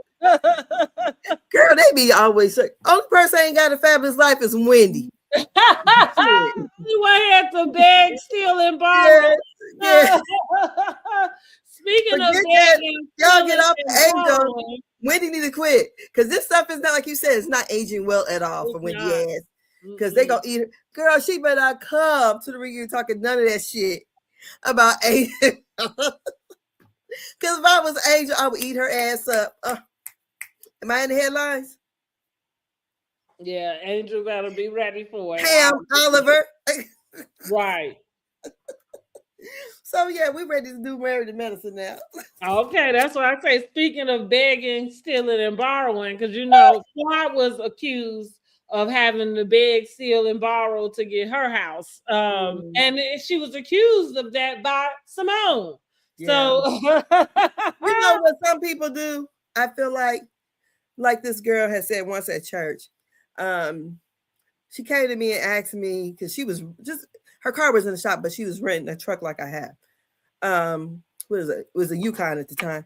And she was like, well, how do you do this? And I showed her how to do it because I was driving my husband's truck to church. She said, people are up here looking at me all crazy. Mind you, this lady has no kids. And I'm like, girl, please, I wouldn't care if you was around here driving a Bugatti. You ain't got no kids. So all your money is yours. Mm-hmm. I said, what would anybody be tripping? I mean, to me, that's stupid to look at somebody crazy because they're driving a nice vehicle. I feel like you have no kids. All your money is yours. You can do what you want to do. And Quad don't have any children. Well, I think the issue at least at that time, why they always are bothering Quad is trying to figure out where the money is coming from. Yeah. So that's leading us into season 12, episode 2, breaking up and making up. Okay, because we are back at it with Quad and Simone. Lord have mercy. And Quad invited Simone to the birthday party last minute. Why? Because she made the comment about I wonder who's paying for the house she lives in now. Yeah. And there is always, so I'm going to take up a quad in the sense of, and probably what you kind of are mentioning with the lady, at the church, is that it's a thing about seeing single women do certain things. And especially when you got a husband, like, and it's twofold. Like, I I take a lot of advice and I listen to a lot of people, but it's hard to take advice from someone who's never been in your position. It's true. So what I mean by that is, like we talked about the house. I've never gotten past where I thought I would, be in a position to start looking for a house. And so there was a lady who, just in random conversation, I was bringing it up like, oh, I thought I would, be able to get a house, is woo woo. And so she says, oh, that's easy. All you have to do is, add this, this and that. And, it's kind of like, yeah, okay, because I'm talking to somebody who has been married to someone for 25 years, and this person is paying most of your bills, first of all. And another thing is, now not to say she never worked, but that's the double whammy. Is if you got a man that's helping you pay your bills and you work, you know what I'm saying? Like, yeah, you don't know the struggle that, you know what I'm saying? Like, that I know, right? Because I've been paying all my bills by myself, and working to try to get this done. You know what I mean? On what I make, Exactly. and so, with that being said, it was just like some conversations I don't even, go into any further, because you've not even been in my shoes. So you don't know what it is. You know what I'm saying? Like, you don't know what it is. And I haven't been in your shoes. So what you think is easy, you know what I'm saying? You don't really know it's not that easy when you're Yeah, doing true. on your Especially you have been married and had a steady income or whatever, and everything looks good financially. So of course, but some people have those obstacles, even trying to save up for down payment. Like when my daughter was getting her house, she had to come here and live, because in the time her house was getting built, she had to save up $11,000 in she had like 45 days to get this money together. So it is what it is, and a lot of people don't. That's one of the first obstacles is coming up with the money and closing costs. Some people don't have that, and or either to your point, that's like I was telling even the people I was trying to work with. To the point of that, I'm saying to them, I can't go into a home that's been built for 60 and 70 years, and it might need a new roof, or it might need a new that's why furnace. that's why you have somebody come. Always have somebody come look at it. Yeah.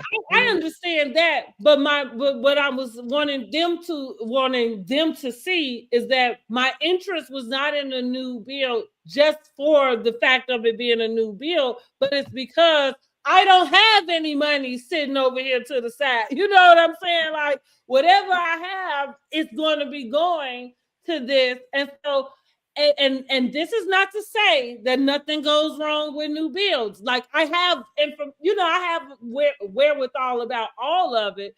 But of course, just like a new car, the hope is that when you getting something brand spanking new, you getting it on the end of, you got the time. You know what I'm saying? Like, oh, they have those houses. They even have the warranty on them. That's right. Right. You know, right. And see, sometimes people don't, and that's why I say I just don't really go into a lot of conversation, because sometimes people don't expect you to have the knowledge that you have. So let's go back with Quad, back on Married to Medicine. That's why I say I think sometimes it's not that. I think it's because she's single, and they've always looked at her, like as Greg had to take care of her. Greg presented it that way. And maybe he did and had and started off that way, but I would college educated. That's what I was about to say. Yeah, you know what I mean? I would think that anybody would feel be able would figure out a way to make their money work for them if they could, which is Yes, why she keep her tail coming to Married to Medicine while y'all keep trying to put her ass from skewer every goddamn season. Because that's part of like, that's part of how she paying for that house. You know, exactly. it is kind of, and it's really crass, you know, like so I think it boils down to her being single and people not being able to figure out how you able to do this and you single. You know what I mean? But so like you say, she ain't got no kids either. Yeah. So I agree. Let's open up the review. So episode 2 opens up with I can't remember Dr. Mimi husband's name, but him and the kids Steve. come. What's Steve. his name? Steve. Okay, Steve. I don't know why I can't remember his name, but I cannot. Steve and the kids dropped by Dr. Mimi's office. They say they're gonna have office camp. Then we see Contessa calling her son Landon. She was in a Sprinter, which I made a note to say, like, because people don't drive Sprinters like as a regular vehicle, do they? I mean, unless you got like a football team of kids in the house that Girl, you. give me line. They just bought a building and shit. I don't know. Well, so my thought was, is this a side gig? Like, was she driving that Sprinter as a side gig? No, seriously, because people do it. People do it. Girl, please. I'd pick up some hours at the hospital. Listen, listen, I was just wondering why she was in a Sprinter. Like I'm driving the Sprinter, you know. So I just figured. I don't think she got no chauffeur's license out there moonlighting. Girl. Then that means some more, excuse me. They need to be pointing a finger at her and telling her to get her life. For real. Get your life together. Here's the thing, like you said, it wouldn't be well, we'll get to what she said when we get to the building though. But I did make a note, like, why is she in the Sprinter? And is this like a side hustle or something? Anyway. Girl. Simone harassing her employees by asking them questions about who the better boss, her or Jackie, who the nicest. So I guess the young lady must have worked for her and Jackie at some point. And we get to Eugene. Eugene get home. He's met with a note from Toya telling him to meet her outside, honey. Now, listen, I'm with the folks now. Listen, your husband been gone. You mean to tell me he got to come and meet you outside? Like, girl, home all day long, and he got to come and meet you outside. And got a housekeeper. And got a housekeeper. That's listen, he got to come meet you outside. But so Eugene going outside, he talking about he the man having a meeting, but he wanted a meeting in the bedroom, honey. Like, exactly. What is in between the sheets, honey? Come on now. I don't understand what's her deal when it comes to that, but maybe she just is really into this soft girl thing. And well, here's the deal. Girl. I don't think being soft has anything to do with having neglectful. It feels neglectful the way she treats Eugene. Girl, that's all I'm gonna say. Yes, definitely. It's neglectful that he has to be gone for days to live in that. And that's what I mean.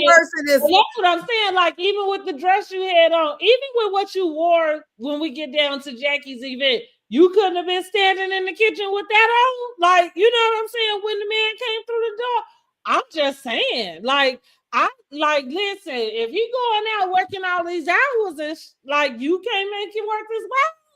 Girl, honey, I would have had that bath water ready. Listen, I'm with you when you're right. I'm with Eugene when he said it. Like, shit, you should have met me in the bedroom. What are you doing? I've been gone all week. Girl. And then she talking about he wants sex more than she do. What's what you really doing? Well, Dr. Heavenly said she got a whole bunch of dirt on it. That's what Dr. Heavenly say. Shit. And the weird part about that to me too is I don't see why you would. With what? I'm sorry. I don't see why she would be, banging any other person, really, or you know what I'm saying? But Like, you know, a lot of women that got a good man like that, that's what they do. they That's don't a appreciate shame. him. He is. That's I a mean, shame, he's moving honey. mountains for her. He's That's what I working. mean. Right. That's my point. Like, I don't see why. And again, I understand the whole. Well, he works, but that's why I'm like, shit. You supposed to be Johnny on the spot when he get his ass in the house, right? Yeah. That's what I would do. Eugene. No, let me tell Shit. Yeah. She's look. supposed to run and jump on him like Whitney Houston did Bobby Brown when he got out. These people, like, they don't even know what they missing out on whenever I get married. Who, like, we just better be old enough to do it and young enough to still do it. Like, we gotta be both, because my clock is ticking. But baby, my husband, listen, take care of me. You ain't gonna have to worry about a damn thing. I feel like I almost would be something like because when I heard her talking, I could understand that. Now everybody can have their other opinion, but and I ain't saying I'm bathing nobody, but anyway, Keisha Kaur, when she was talking about Gucci Mane, I'm like, he gotta do nothing but go work. Like, that's how I would feel Toya should treat Eugene. You know what I'm saying? Like, you ain't gotta come in and cook. You know what I'm saying? Like, maybe if you want to, because like she said, he enjoyed cooking. That's his, thing. And so I'm not saying this has nothing to do with gender roles, more so than take care of your man the way he take care of you. That, you know what I'm saying? Like that, that's what it got to do with. So that's why, like I said, when I heard her on Breakfast Club talking about how she, Gucci ain't gotta do nothing. All he gotta do is get his ass up and rap. Like, get his ass up and get to the show that he got booked for the day. And I'm like, you know what? I hear that. Like, shit, like, Yeah, because it just seems like, well, I was watching Carlos King's Patreon with him and Dr. Heavenly, and y'all crazy too. But go ahead. he just said that it basically, as the season progressed, you're gonna see, and I think that's why she said have her back with her husband, because I think they are really feeling like she's disrespecting him. Okay, well, I just admitted that I have I don't think that she, and like I said, it feels like you taking this he caters to his wife thing a little too far, because we don't necessarily see, like, again, I would expect for you to kind of cater to him a little more, and it would be nice to see. You know what I mean? Like, and I think that's the way it should be. Like, it just seems like she complains. Yeah, exactly. Like, she complained on the first episode about how long he gone, but you in this house. You know what I mean? Like, you can't have it both ways. So at least when he get home, like, make it worth both y'all while. You know what I'm saying? Like, shit, get your shit together, Toya. Did you see when they were on Entertainment Tonight, when they were talking to them at the premiere party, and they asked him about, going to work like that. And he said, well, the house is like being on permanent vacation. He said, I actually feel like when I go into the bathroom, I feel like I'm at a spa. And I'm like, well, shit, Toya enjoying it because your ass don't get a chance to be there. Shit. And then she ain't gonna give you no good loving when you get home, honey.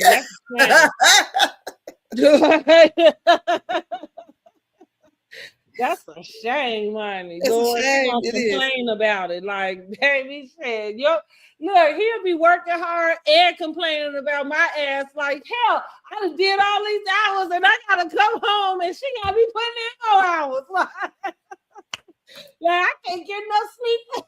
We gonna have to go on vacation to get sleep. Like, girls, I don't know.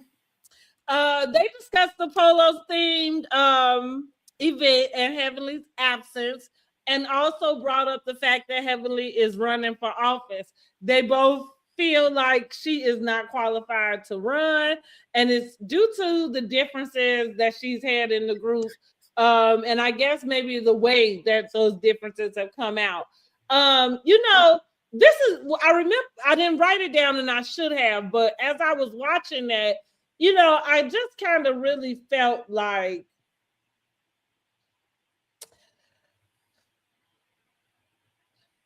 because of Eugene and Toya, I understand why that would be their first course of kind of like to laugh and to kind of poke fun, and then maybe and to insinuate that Dr. Heavenly isn't qualified. But I also kind of thought like, just with where we are today, and American medicine has done such a good job of really kind of like Giving back. teetering the line of community work and being positive in that space, even outside of all of the drama and things. I thought that was a missed opportunity, and really, it would have looked it would have felt better to me had they been at least just more supportive of the actual fact that she ran. Like, you could feel like somebody might not be qualified, but you could at least cheer for the guts, right? Well, You my know what I'm thing saying? is, why wouldn't she be qualified? Because And I didn't even get there, right? Because yes, she cusses your ass out, but I think we all understand that she is intelligent. yes. Yeah, This lady, she said she made her first couple of $1 million when she was in her young 30s. Yeah. So, I mean, she opens different dental practices and sell them. So I'm sitting here thinking like, okay, because I think all you have to be is like, to run for office is maybe like at least 18. You have to be, it's not very many things. You don't have to be college educated. Well, Hell, you don't even. now you ain't even got to tell us no more about that, because we got we got somebody that is the chief and commander that is Girl, giving us a and rundown. he didn't even know how How little you need to be in charge. Okay, he didn't even realize it was 3 branches of government. Shit. He just thought it was just executive. He can do what the fuck. Well, he doing what the hell he want to do now. But I'm just like, okay. But I'll let you get to the scene where I really want to talk about it. With her and Dr. Heavenly. But yeah, right. I just thought, but bravo the way they did, or the production team, when they threw up all those those different clips of Heavenly. I'm like, why they do her like that? But she said she don't care. She said she have no regrets. She said, them people asked me to run. She said they know who the hell I am. So she said, and like, I don't even live in Georgia, but that's what I mean. Sometimes you can just support the movement, right? You know what I'm saying? Like, so know what environment we in. Like, read the room, MFer. Okay, like, kind of, it's the same thing with why we are here right now. Exactly. Room, like, girl, I used to get so tired of them people on there talking about Kamala Harris. I'm like, are you kidding me? Mm-hmm. You don't see what we up against, right? So is she really back? That's why I ain't worried about nothing these motherfuckers talking about. I'm like, honey, I'm so oblivious. And listen, and this is gonna sound so like ignorant, but I can't even afford to pay attention to none of this mess. I can't even afford my mental health, baby. It's too important to me. So listen, if the thing drop, it's just gonna have to drop, baby. Because my mom, she used to call me and she telling me what Trump did. I said, normally I usually in the morning I have on MSNBC, but it's kind of like white noise. And then I might catch the first 10 minutes of the hour to see kind of what's going on. But normally I used to sit and watch it.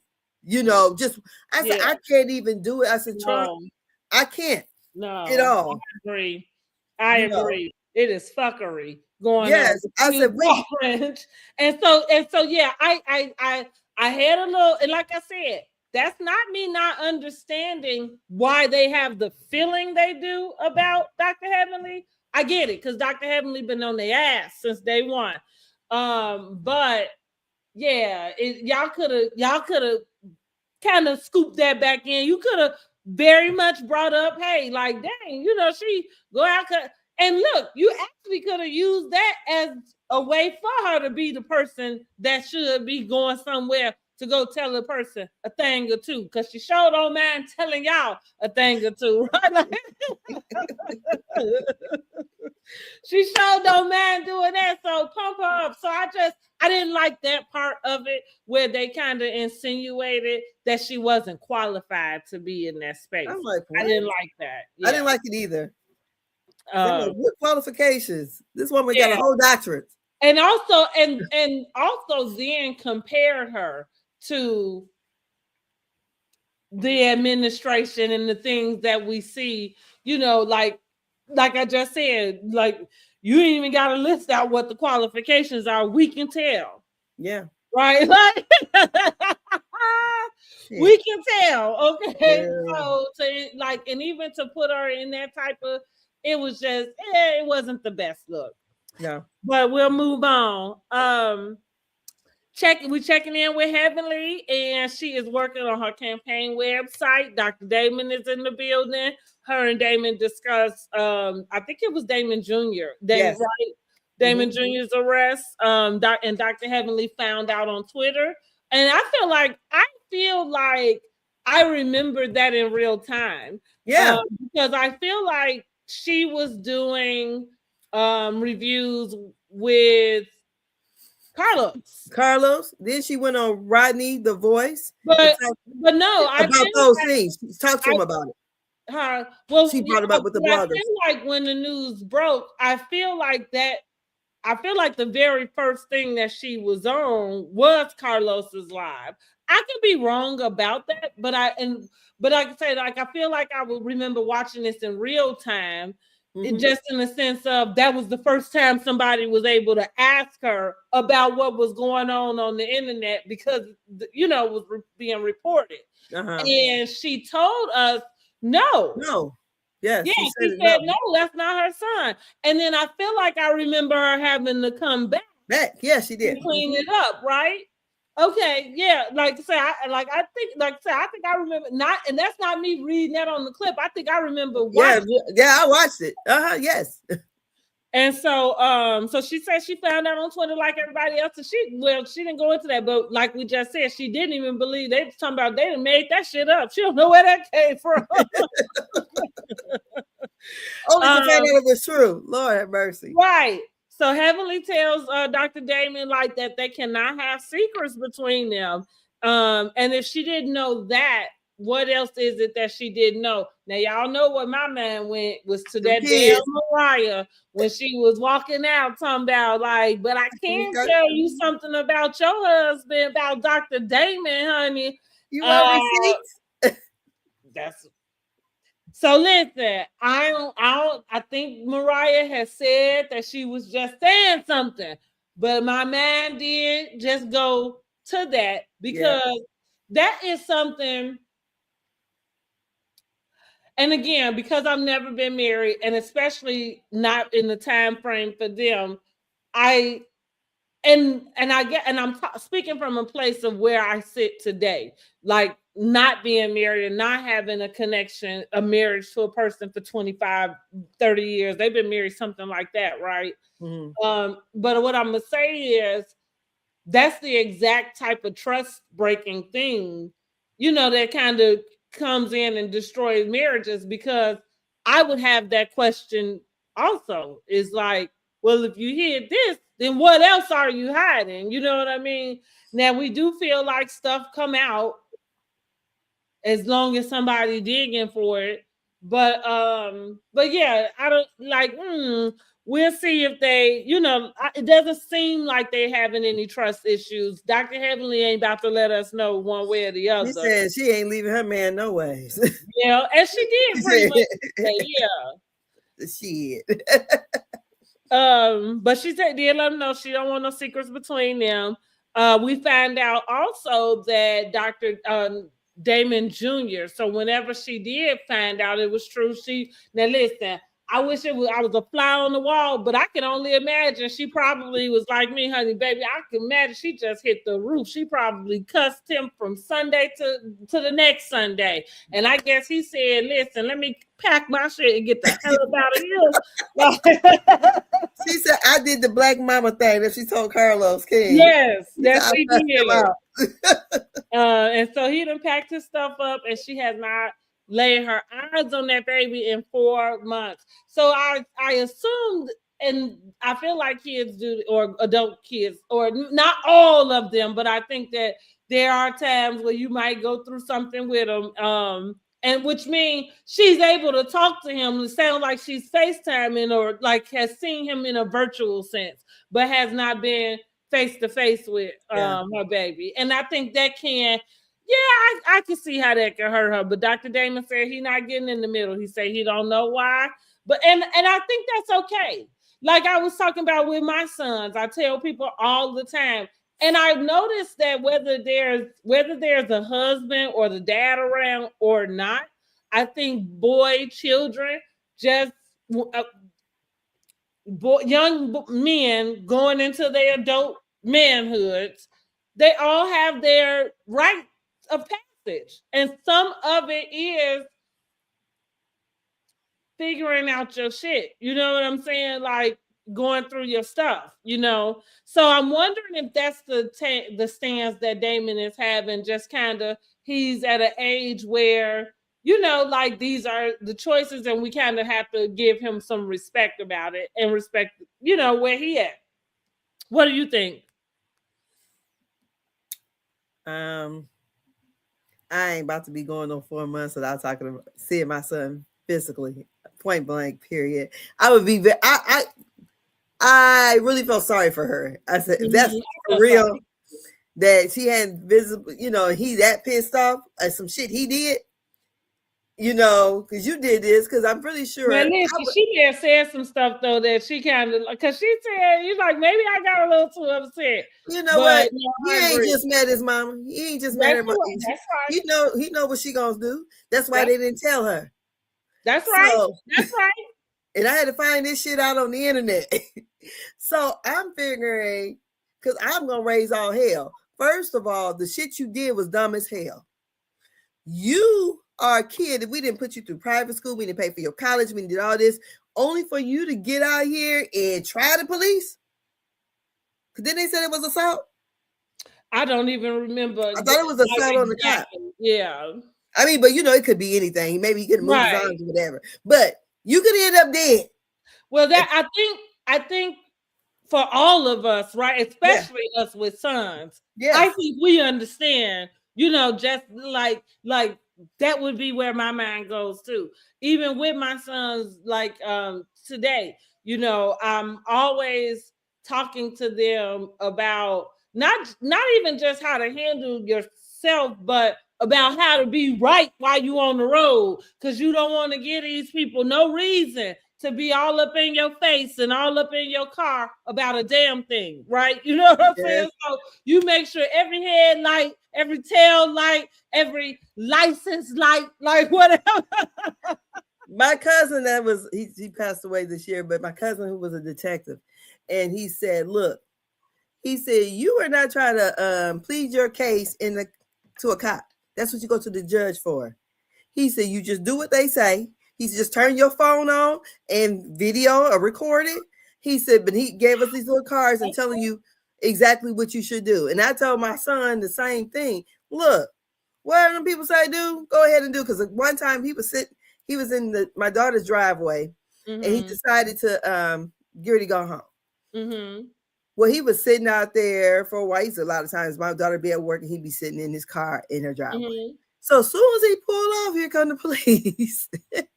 And he calls me up. It's like 2:00 in the morning. So I said, just stay there and I'm coming, Mm-hmm. So that way you can come in and get in the car with me.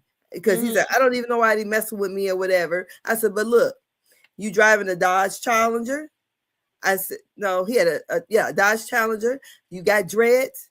They think you one of these hot boys around here. Mm-hmm. So don't give these people, because they wanted to search his car, all this other kind of thing. Exactly. So And that's exactly it. Like you said, try not to give them any reason to stop you to be in your bed. Like even my friend, she had to call me. She had got to stop, and just so happens that her license is suspended. So she called me to come and get her because she said, well, they're gonna try to tow the car. So she was telling me that the guy, she was talking to me about the police officer being such an a-hole, and she's like, yeah, he's asking me all of this. And so I told her, I said, listen, I'm the friendliest person in the world, except when a cop at my fucking window. Let me. Girl, you gotta tell me because I got pulled over. It was the last year. I was a shitty let me, bitch. let me tell you. I told her. I said, I don't make small talk. Take these things, go on and Give do me my whatever ticket. it is. Go on and wrap this shit up, right? So she was telling me how he's asking her question. And so I told her, I said, I said, some of that, you don't have to answer those things, right? Because he's like, you got insurance, yeah, yeah. And it's like, so I told her, I said, your insurance is listed on your registration. And then I broke it down. So I said, it's not his job to verify if your insurance is right. It's the state. So you let him go on and do whatever whatever he pulled you over for. That's what that is what I would politely say. But sometimes we go back to, that's why you got to know. You know what I'm saying? You got to know what's okay, what is okay. Now again, we're not gonna get into no. I'm not going to be abrasive, and be confrontational is the word that I would say. But what I am going to say is, you're going to know I know what I have to give you and what I don't. And Yeah, so that's, the again, guy asked me. He said, "Where you coming from?" I said, "Excuse me." exactly. And then I was just gonna say, that's the next thing. You don't have to No, answer the question to where you going, what you doing here. You know what I'm saying? Those are not, that is not his business. exactly. His business is whatever he pulled you over for, and Headlight. in his registration. Now you get with that, and then you come on and tell me. Girl, that man looked at me like I was crazy. I said, "Why?" I said, he said, "For the investigation." I said, "Investigation because one of my headlights is out." I said, "Give me my ticket so I can go." Yeah, exactly. Minding my business. That's what Exactly. I'm Oh, doing. girl, I was so mad. That's what I was. That's what I was saying. I was minding my business until you turned your lights on. That's what I was doing. What was you doing? Girl, I Where said, was you on your way to? girl, like, with all these lights on this dang old car, and one of these lights is out, girl. Oh my Jesus! But and the same thing, girl. That's what I remember being pulled over. It was 6:00 in the morning. I was on my way to my job. I live 5 minutes from my job, and I'm gonna tell you, the only reason why he pulled me over was because the windshield was cracked. But that's what, and so I remember that so vividly because, of course, I work with a lot of, and so when I got in, I was a little pissy about it. Say, what happened? I said, I just got pulled over again, 6:00 in the morning. But you know where I live, right? And so she said, well, for what? Here I go, driving while black, because that's clearly what he wanted to know, and like you said, like you have to know. That's why, yes, make sure, look, even the license plate light, like if your car has a light that comes, make sure that bitch is working, okay? Because they will pull your over for that. Yes. They really would. I'm like, cause you know how the newer cars, they got the light around the lights. And right. Girl. And that, look, and so, but my friend was funny though, because she tried to say the man explained to her that they got something like a pointer where they, and I told her, I said, no, I said, that's just running a plate. Like, I'm like, I don't think every car got some type of scanner that let them know. Like, they literally have to, now the plate might have a scanner, but I'm like, no, he has to run the plate. Because generally, like when you got something like a suspended license, he knows that when he pulled you over. Yeah, because but it could have been anybody driving your car just because But that's the point though. That's what I'm saying. He, like, once you gave him your stuff, he know that you the person that belong. You know what I mean? But Yeah. that's my point, is that he pulled the car over because he already knew that plate, you know, or whatever, the owner of the car, the license is suspended. But that's where that whole the cracked windshield, some other that's what I told. I said he ran the plate, and that, you know, I'm perfectly fine. So now you talking about my cracked windshield, boy. If you don't get out my damn face, I know you got something else. Now I ain't say all of that, but I'm just saying, like, And you got something to do. Huh? you got a ticket?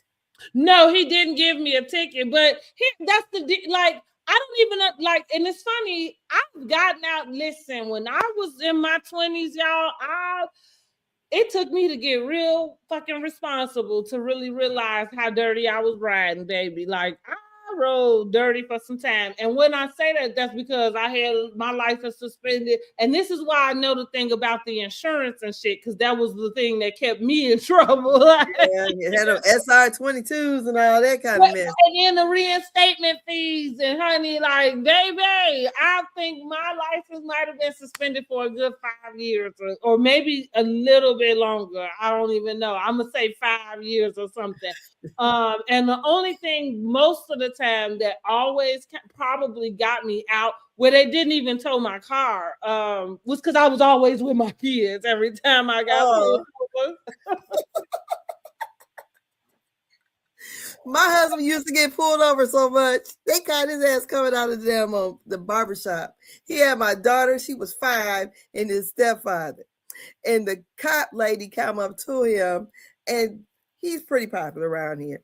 And they was like, they got him for false informing. Because she's like, I know you. Your name is Mark Hogue. And he was like, no, it's not. Because his nickname is Mark, but that's not his name. Mm-hmm. You know, his government name is Janelle. So you don't know me like you think you do. But his license was suspended. It all was from, because when they first started doing that for not having insurance, he riding around, he got pulled over by the cops on bikes, girl. Booming system. And got a noise violation, didn't have insurance. And it seems like by the time he got his license and stuff straightened out, he had to get a lawyer. He spent over $3,000, and he never let them license get taken again. And listen, I concur. Okay. Every other week something happening with him. I'm like, God, dog, they know who you are. When I finally got stuff taken care of and it's paid up, and you know my stuff was good, I made damn sure and still do make damn sure to know, like, I keep it in line. My insurance, listen, I done had steady insurance, honey, for years now. Like, that's on auto pay, honey. Exactly. That's what I'm saying. Like, honey, I don't, like, for years, okay? But there was a time when I'd be like, I can't afford it. Like, you know, but what I can't afford is to be going back and forth through that mess. And also, you want to know, like, even though I think there's always been this deal with police officers, and that's, like, I tell people, I don't fuck with them that much because they don't know how to turn off that authoritative, like, bullshit they be on.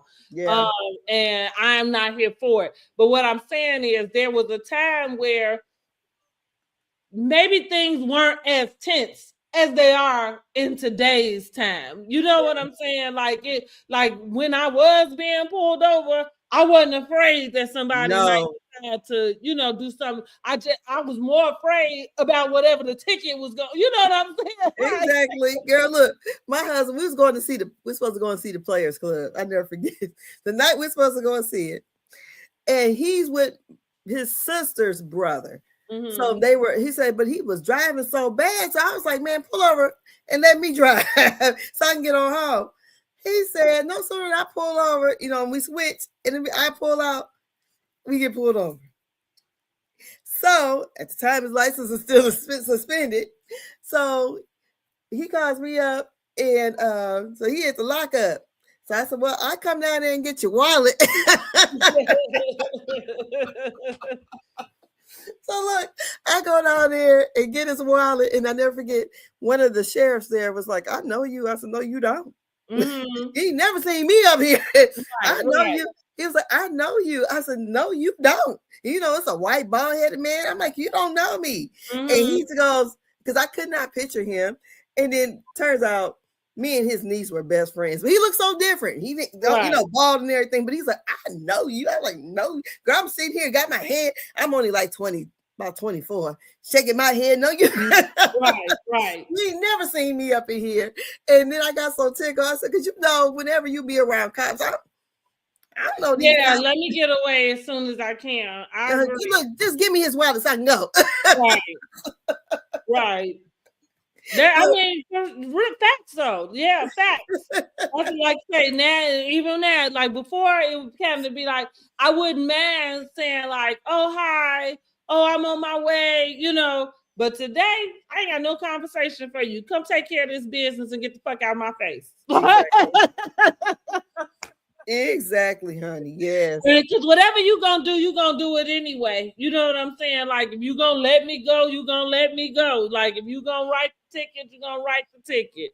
Like so, go and take care of it. Yes.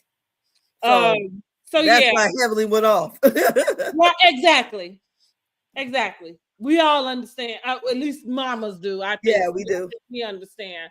Exactly. But I agree. You know, I felt bad. I felt bad to hear her say that too. Because I can't imagine going that amount. I feel like the only time the that I have probably gone that time frame without seeing my son, one of them or another, but it was probably while they were in college. You know what I Exactly. mean? And even then, you know, like say with the FaceTime we get over, but I can understand and how devastating it might be, like when you know that he won't come over um on his own. You know Yeah. what I mean? On his own. Like even with Jordan, when we had that spat and you know he got his own place now, like I was a little bit kind of I think I was nervous about how he would feel, you know, because I think it took him a little bit, not that long though, but I you know, I didn't want him to feel like I was like pushing him out or putting him out. You know what I mean? I didn't want him to even though I guess maybe it might have been something like that, you know. But you know, but thank God it's not. Like that's all I was saying. I just was like, oh, is he gonna want to come over and visit? Like My son would come over here and lay in his own bed. that's funny. I love it. Nah, you got your whole brand new house and you come over here and lay in your bed. I love it. That's cute. Okay, so let's get to our next scene with Contessa and Scott. So they are at their new building, honey. They are meeting with the interior designer. The building is still under construction. The contractor is taking longer than what he's supposed to. He keeps telling them 2 weeks, Yeah, and playing Scott with said him. it was 3 months ago. But I have heard, like again, this is something that is out of my wheelhouse. But I have heard, especially with when you're doing work like that, that kind of is common. Is that your Mhm. stuff don't get done in the time frame that you think it is? I know when I had, what was it 2021, I had my house redone. And I would never use this company again. But I spent over $70,000, and I was in their ass the whole rip. And my husband kind of like, you know, he's at work, but by me being, I used to do construction for a living, and I kind of did. I did building and trades where you working inside of the buildings and doing. I did highway too. So I not saying that I know everything, but I know some things. You Mm-hmm. know, and the way they thought they was gonna play with me. Oh no, you're not. Just Mm-hmm. because I'm little, Mm-hmm. don't think. Because he just thought I was gonna just give him like the, you know, I gave him a down payment, but he thought I was gonna finish up everything before he got finished. And I'm Mm-hmm. around here looking at shit. Oh hell no! Mm-hmm. Because you told me when stuff was gonna get done, it's gonna look like it I mean, you know, like it always existed this way. No, we not. Mm-hmm. So I feel like in their case, when a person keep telling you 2 weeks, but it's been like 3 months, I would have got me a new contractor. Okay. Yeah. No, because you first of all, you should have told me the time frame from the jump, not 2 weeks. It has been 3 months, and we Mhm. walking around here, and it just looked like you just hung some drywall. Yeah. Yeah. No, Yeah. I'd be mad. So she say we hear Contessa kind of talking with the interior designer about how they've moved out of their building, so they're not really taking clients. And so she mentions that they work in other jobs full time, which took me back to that Sprinter because Girl, you got her over here Uber. God, that was she Uber Black. well, Maybe again, it's the Sprinter, and it was a big she just Sprinter. owned the Splinter. I would Maybe imagine she. so, like maybe so, but I thought that was a pretty big thing to just be driving around like. Now you're gonna make me have to go back and rewatch it because I didn't even notice it.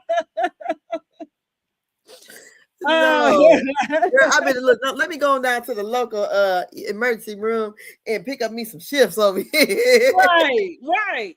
So basically they over budget, right, on this thing. Mhm. And I love how Scott did this thing where he went into how they had to cash out, all this stuff. And so he kind of threw a figure out, for his side, and then he kind of was like, and you took care of all the rest, and I thought like like I feel like Scott has always been like, I get he's a doctor and I know he has a job and he works, but it does just feel like it's always Contessa dragging your ass along. Like I don't know. It She's don't probably feel. the she's probably the motivator. You know, That's all I'm saying. It does. He doesn't strike me as the he man. laid back. Yeah, yeah. So and listen, and I'm not saying that that's bad. That's why I'm just saying I like how he threw that in there real quick, just so he could get his props in, right? um. So what do we see about that scene? Like, well, you kind of already said it. Like, they basically should be looking at a new contractor. I I would. wonder if it's some. Well, I don't. I don't know. Cause I'm it's not not no. like they're, people get brand new stuff built in that time frame. All they're Well, doing that's why I was wondering if it might have something to do with paying. Like, do you pay as you go, or is it that do you give? You know what I'm saying? Because like, well, if it you sounds like he was paying it so much. Cause like did she say yeah, that he they was threw out a lot of money. Out yeah. like, listen, and because it's not my wheelhouse. The figures and things that you threw out, But I you don't don't know pay it. why we looking at what we looking at. You know Usually what you I'm pay saying? a down payment and then you complete it when it's finished. Okay, I'm so not to paying your you. You're not gonna point, when you think about the contractor, because what I was thinking, the reason why I was asking, like, do you pay? Do you pay? Do you pay? And I might be thinking more of like how maybe like how friends might do business together. Like if you knew or had a friend that was a contractor or something. But I know sometimes contractors contract work, right? You know what I mean? Like, so that's what I was thinking, which to your point, that would be on the contractor though, because you're supposed to get enough money to be able to go get your workers to come and do the work. Okay, yeah. so I got you. And then whatever you done paid them though, that's just gone because you can't get your down payment back, right? If they ain't do my job, I'm suing them. Okay. Because Yeah, they're probably I'm again. I work off of common sense, but I Mhm. don't have any real like I don't have no experience in doing Yeah. nothing like that. You know what I mean? So I'm not Mhm. sure how it works, and it could be the same for them. I guess I would assume I that. would assume because I would have girl and raised hell if Yeah, you told me 2 weeks and it's been 3 months. I feel you. I can't see myself being as calm as they was talking about it. And to the I point agree. that she's losing patience. Yeah, No. driving Uber Black and shit.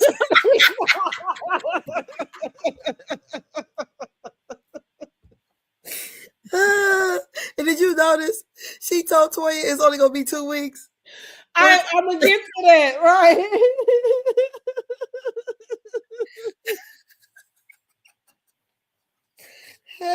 Maybe she gonna make them hurry and do that side first, so they can get. So, so our next scene is Toya meet with Simone at Brandy's med spa. But they was going. I guess they're gonna get some microneedling. At least maybe that was what the plan was. And what is that? So I don't exactly. I feel like it's in the chemical peel type of family. Without it being a chemical peel. The only thing that I have used, I have never got it done, but I have this Metacube nighttime, and it's like it's tingling. It's like a liquid micro needling that it's supposed to be, and so it's supposed to like clean out your pores, and I think kind of do some fill-ins, like fill you in some places, right? Most, I think, especially when as we talking about getting older, most of the time you're gonna be wanting to put some pump back in your face, right? Yeah. And keep it from like dragging. So I'm thinking it's probably something along the lines of that, but I am not for sure. Okay, girl, because Simone thought it was microbraids, and I'm like, oh, thinking eyebrows done. Well, no, microbrasion is a treatment too. So like you got a chemical peel, which is like takes off like the layer of your skin, and then microbrasion is like almost similar to when they taking that little scalpel and kind of scraping off the like dead skin around. So that's why I'm saying, like with the micro needling, I'm gonna think it's more like collagen, something in the family of putting some collagen into your face. Okay. I'm gonna ask ChatGPT. Let me ask him right now. And look, I should know, but let me see. Girl, I was getting microblading and microblading mixed up there. Right, exactly. Come like they getting eyebrows done.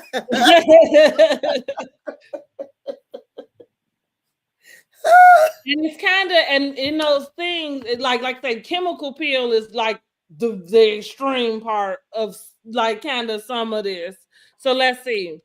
Oh, I was right. Microneedling, also called collagen induction therapy, is a minimally invasive skincare treatment used to improve skin texture, tone, and overall appearance.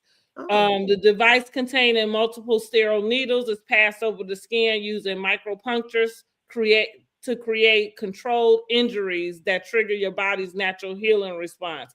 Increase collagen, elastin production, improve skin cell turnover, enhanced absorption of serums and night care and skincare ingredients.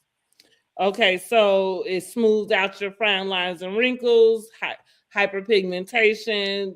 So that a lot of times that's why people want to get the chemical peels so they can peel off the layer and then allow the new skin to come back. Right, that's the idea. Stretch marks, large pores, and dullness. Okay, so see, I was close.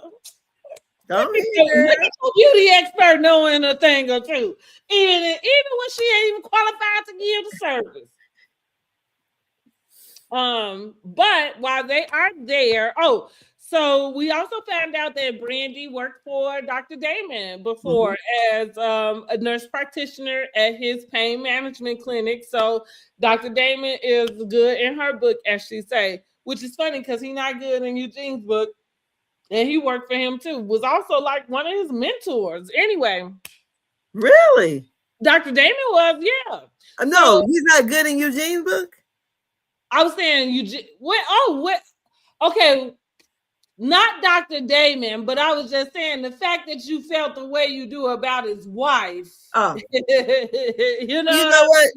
Dr. Heavenly said, even though like that lady Brandy worked for Damon, she's never met her. Oh, okay. She said, because I don't go to his practice and he don't go to mine. Okay. So she said, so I never met her. She's until she got on the show. She said, So I don't. She's like, I really don't know her. Okay. So because I was thinking, oh, so this Dr. Heavenly friend kind of, but no. Mm-hmm. Mm-hmm. Toya mentions a dream where she had where Quad and King was house shopping in her neighborhood. Um, and I guess she don't want the girl to still live in her neighborhood. I think that was the point of her bringing that up. But in the midst of that, she gets a call about her dog. Now listen, I thought dogs know how to swim.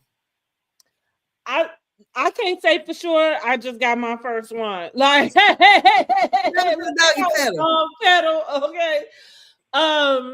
And maybe they like humans. Maybe some can, maybe some can't. Like maybe if they ain't never been in water, I don't know. But this is what I want to say.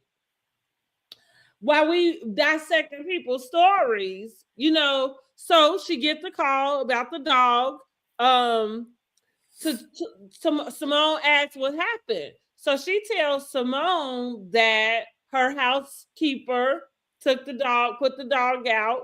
I caught To that. go to the bathroom, and she said she went back in the house and noticed that the dog never came back to the door to be let in. Went looking for the dog and found the dog in the pool floating. But then when Brittany came in, she kind of said that she had let the dog out, and she asked the housekeeper to bring the dog back in. But then, and it was a third one too, though. I feel like at the funeral, she said, right, yeah, So I'm like, why be lying? And see, and what I put in my notes, I said, and if we were to dissect that lie because it's about her dog passing, we are the monsters, But I'm kind of like, well, which one was it? Like, did you let the dog out? Did she let the dog out? Like, and if you let the dog out first, why wouldn't you wait for the dog to fit out? Like, anyway, the dog jumped in the pool, honey, and and took his life. I guess the dog was old as hell. That's why I said he jumped in the pool. I'm like, shit, that dog 18 years old. Shit. He was like, this girl is not gonna let me go for nothing. Like, I'm out of here. So wait a minute. Laugh about. Listen, I just introduced y'all to my Prince Michael Jackson, so I get it. But look, the ladies are. So her dog's name is Bailey. So the next thing we see is Bailey's. With Bailey's. That's what I said. Bailey's. Mm-hmm. Bailey's. I'm saying the S. Bailey's. I don't know. You might can't hear the S. Do the Chicagoans pronounce the S's? Is that like? Look, maybe you can't hear it, like, but I'm saying it. Girl, that dog was 119 years old. Wait a minute, girl, stop! I'm sick of your ass. Look, you heard what I said. The dog jumped in the pool. Okay, the dog was 126 years old in human years. Don't they give like 7 years for one dog? Like, I think it is. Girl. I think it is. I'm gonna find out though, right? But little dogs do live longer. Bailey's funeral, and they are dressed in all white. Some of the ladies brought their dogs with them, and they have a service. They just thank the ladies for coming. They shared some stories about their memories with Bailey's. I thought it was really sweet, and not as silly as what it, like how Dr. Eugene say, well, I hope y'all didn't think this was silly. Like, it actually didn't seem as silly as anybody may have thought when you say, come to my funeral for my dog. Yeah, but when he said that and they panned to everybody's faces, I think they thought it was kind of a little over the top, I would say. I thought it was sweet. Maybe it's just because I got my new Prince Michael Jackson, and so if I have to invite y'all to the birthday party, to whatever is going on, please don't die your dog like Kelly did hers though. Please don't. No. Now we might do well. He a boy too, but he might be a boy that might get a little Prince Michael Jackson. Okay, so he might get a little flamboyant with it. That's all I'm saying. Okay, that's all, like his mama. Okay, but no, I won't be dying. I won't be dying the hair. Quiet dyes her dog's hair. Don't she got? Girl, We don't see them that often, but I feel like she had dyed. Hers don't look the way that she still got dogs. Well, that's what I'm assuming that she does, but that's why I said we don't see them that often. So I just assume that she got them still, but maybe not. But we don't see them, and she didn't bring them to Toya's funeral. Excuse me, to Bailey's funeral. Let me take that back, honey. Yes, Lord. I didn't mean to say that. I thought that was really sweet, right? Not as silly. So Toya also mentioned that she thinks Bailey's left the family, and she says that she kind of like to think that Bailey's surveyed where they was at, and the family really felt like they was in a good space, and it was time to be able to leave the family. So he just jumped in the pool. He jumped in that pool. So I wonder if she's gonna have to get a new pool since the dog died in the pool. Oh, I don't know. Girl, she's gonna make Eugene work even harder. Probably just drain it, clean it, and put it back. Yeah, no, she probably want a whole new pool. Whole new house, honey. Like we got especially if Quiet and King come over that way. Yeah, we gotta go. Because isn't that the reason why she got mad and moved? Because Neela built a bigger house than hers. Yep. She did. So we talked about that. Oh, so what is it that she said at the funeral though? Because I feel like I said it was third. She said the dog had basically pooped on her rug. That's right. And was scared. Thought he was gonna holler. She was gonna holler at him, but she didn't. She let him.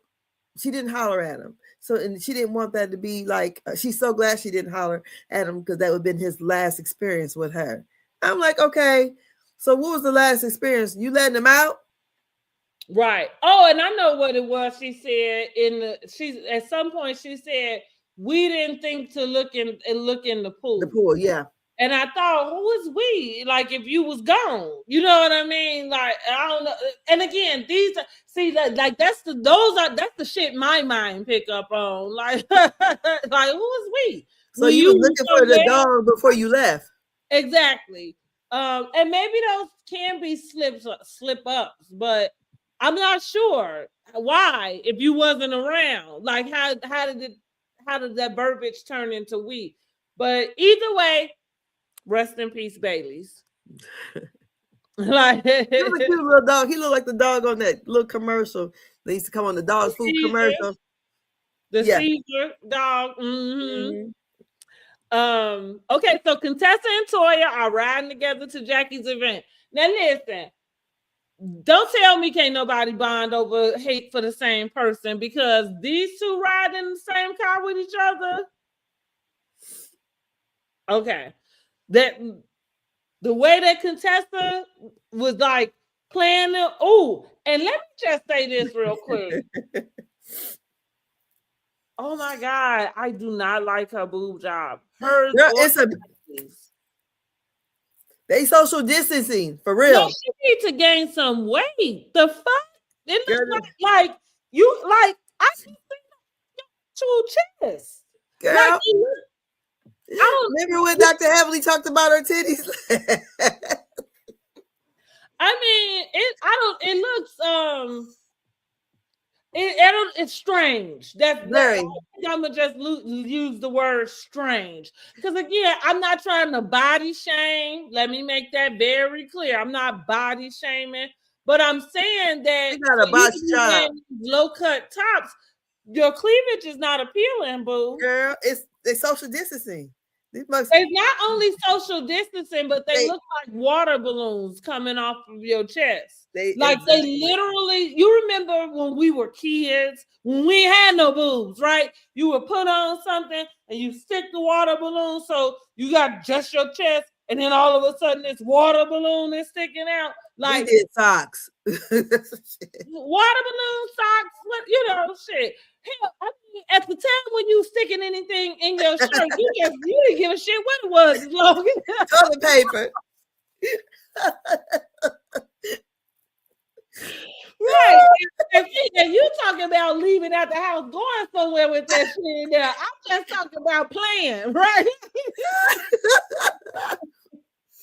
But so that I'm saying the reason why I say water balloons is kind of like because when you outside playing with the water balloon, you know what I mean. But that's what it looks like for real, seriously. And that's exactly what it looks like. Like, and again, I'm not body shaming her. What I am saying is that same as I would say for anybody when they dress and wear something that's not appealing to your body. That's not appealing to be running around with all these low cut shirts and shit. Like, girl, have you seen that? Like, it's not. Maybe it look better in person, like Steve's suit. Neither one of that is true. But that's a good try. Like, neither one of that is true. Like, and she had it done that way. If anything, I would think it probably looked better on TV. They can I'm serious because you got all kind of editing and shit to go through. Like, I'm serious. I wonder why she don't wear them little, like the push-up things, and so they can. It must be the deal though, because Jackie's look the same. That's all I got.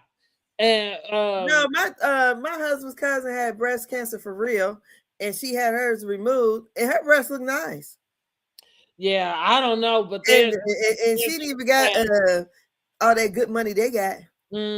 Yeah, that's a bad boob. You need to go back and get it done. Yeah, like I said, it looks like a bad boob job to me. She need to be on that show called Box. Who the hell? Tamar need to give us the name of the doctor. Release that man. Make sure all the girls go see that man because them boobs sitting up there on tape. Yeah, they're nice. You did good with that girl shit. Like anytime you got me looking at your boobs, like. Oh. Portia too. Portia too. Oh yeah, Portia too. Yeah, girl, and Rihanna before pregnancy. I don't know what they look like after. Her boobs. Girl, I seen her without a bra on. She had on just a, like a t-shirt or something, but she had no bra on, and it was sitting up nice. I said, wow. Okay. Oh, okay. You know how like, oh, well, God, well, damn. Now, I don't know. This is This was pre-pregnancy though, so I don't know what they like now. Talk about do they hang down low? So yeah, they riding together to go ahead to Jackie's event. Contessa is checking Toya's temperature about moving into the building, still renting that space in the building. So she asked her, like, what y'all thinking about that? So Toya asked, like, well, how long? She told her 2 weeks. That's why I say she playing the contractor's game of the 2 weeks, honey. And Contessa, I put that she was sure to bring some spirits along so the ladies could pregame because Jackie wasn't gonna have no liquor at the spot. I like that car Toya was riding in too. Oh yeah. Here's another reason why your ass needed to be butt naked in some heels when that man came in. That's what I got to say about that. If you drive like you want, you know what I'm saying, live like you want, like, are you like, yeah. And maybe I got life fucked up, but like, yeah, you need to be on top of that. Exactly. What you thought about that scene? I thought about them breasts. That's what I thought. Like, I said, damn, there's a lot of space in between there. It is. Poor thing. Yeah. But we can't say nothing about it because like that, it reminded me. So y'all know Contessa is not my favorite person. And so when they did that compilation of Dr. Heavenly, and she said, your mama, said that to Contessa. She said, no, what she said, your mama's stupid. That's what she said. My mother's stupid? My mother who died in 2010? Girl, you see that? stand the bitch who do that type of stuff. Like, girl, go jump off the cliff. Like, you and see her getting, you hmm, see her getting turned up for the next episode on the. yes, girl. And see, and I told y'all that's another thing when I call her a try hard, because I said Mia do too much and Contessa try too hard. The other thing I'm gonna tell y'all, what I tell y'all, that girl gonna parkour her way into a scene. Okay. Yeah. It doesn't like matter if it got anything to do with her. That's how her and Buffy got into it. Yeah. That's like her and Buffy got into it so tough because you inserted yourself in something that had nothing to do with you. Not absolutely nothing. And then gonna get mad at Buffy because Buffy already turned up. And here you come. Like with your story and your girl. Contessa is I don't that she's not my favorite person. Because she just move a little funny to me. She do too much. No, excuse me, try too hard. Like, and listen, I know she was mad as hell. She didn't show up at that event the way, and it's funny the way she should have what she wore to that Cowboy Carter photo shoot is what she should have had on there. But anyway, again, she don't be understanding the assignment. That's why I called her a try hard because she always showing up out of place. Yeah. Where are you going, girl? Girl, yes. I thought it looked cheap. What the outfit for Cowboy Carter?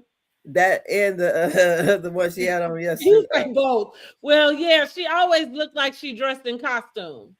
That is saying again.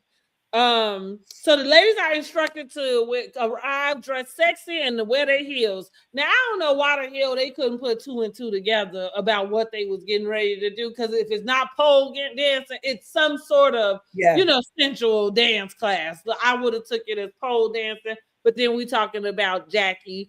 I don't know. Jackie do this little weird. Jackie, do your thing. We don't know if you're a freak or not. She said she tired of them dancing around the stuff, so she gonna have them dance there. I guess so. They was dancing around their issues. So Jackie explains that the event is about dealing with stuff that they need to deal with, but she wanted them to have fun first. So they're going to learn a sexy dance routine. Dr. Mimi shows off her dancing skills from college. Okay. During the course of them learning this routine, Contessa busts down in the splits. Needless to say, Dr. Heavenly was not impressed with either. Okay. Wait a minute, because it looked like Contessa messed up and she had no alternative but to bust out in them splits. Because it seemed like she kind of slipped and went into the splits. No, I think she meant to do a split because again, we talking about Miss Try Too Hard. I just don't know if she knows that it looked like what it looked like. Like, I don't know. Splits might not be that sexy on everybody. Yeah. I don't know. I can't do a split. Me either. So I don't know if I'm the one that should be criticizing her split, but all I'm saying, girl, the closest I came to doing a split, I was in Dairy Queen picking up my brothers. Slip and fall split. Girl, that's what it was. And I couldn't do nothing but jump up so quick. The one white boy looked at me and fell out laughing. Girl, I did this. And my aunt goes, "Why didn't you lay there? Because you could have sued them." I said, "Girl, I was so embarrassed. I had to jump." I'm okay. Because there was no sign that I think the Pepsi, the pop machine, the water started coming from the bottom of it, and there was nothing, there saying that the floor was wet. Girl, I could have had me some damn money. I hit my head and everything. But I was trying to hurry him get back. It did look like a 2x4 wood being split. I don't know. Oh my God, I'm sorry. Well, I know she be busting it for Scott, then, honey. Go ahead. I hope he love it, baby. But please don't do that for us again. Girl, and I'm like, for when Dr. Mimi did shit, Quad could have did. I thought Quad was gonna go ahead and show her up.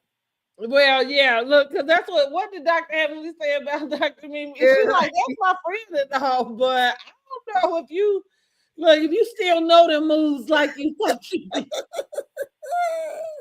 been a long time since you've been in college, girl. In a long time, okay, honey.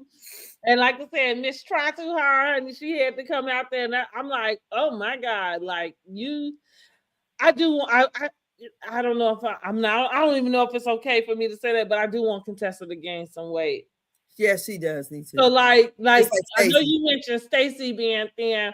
For some reason, and maybe have we seen Stacy in just a bodysuit?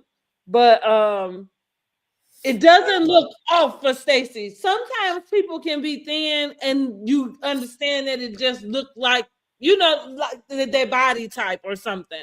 For some reason, it doesn't look like Contessa's supposed to be that thin. I think that she works out a lot too. Yeah, okay. So, but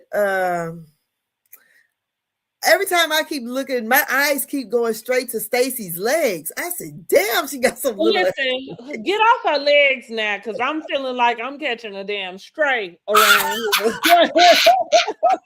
Look, now, Girl, no, Stacy legs are this big, and they look so hard looking. I'm like, damn.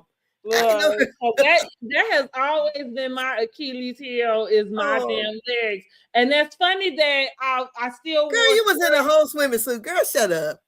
Girl, shut up. My aunt won't even wear because she said we was in Vegas. I said, why the hell you keep wearing pants? She said, because I got little legs. I said, shit. Well, listen, that's what I was saying. I cheer like that's what I was gonna say. Even though I've always been very self-conscious about my legs, it didn't stop me from because here's the thing. What am I gonna do about it? You know what I mean? And no, I'm not wearing pants everywhere. You know what I'm saying? Like, so we just gonna have to get over it. But do you know what I wouldn't wear for the longest time? What? Hiking shorts. Right. Because I just To thought wear the that my butt? legs was way too little to be like wearing them. So Oh, that was the one thing, like, and it took me a long time to wear Daisy Dukes too, like short. see, Mm-hmm. I've always, well, to me, my best assets were probably my legs and booty. Because all this Mm-hmm. up here was nothing. I ain't had no titties, Mm-hmm. no arms, or nothing. So I've always been the girl with the thick thighs and big butt, little though. Mm-hmm. So that was, I said, that was my best asset. Now it's my worst. Because everything big now. Booty big, thighs big. I ain't like. Like I guess like Stacy, that's why I say it looked like she's supposed to be like whatever. I feel like my asset was just I just had a shape, so I can, like, yeah, I could wear stuff that would, but honey, wearing something that accentuates them legs, girl, bye. Oh, and I wouldn't wear boots, like tall boots. That's another thing I wouldn't wear for a long time. I had to build my confidence up about that Oh, stuff. Mm-hmm.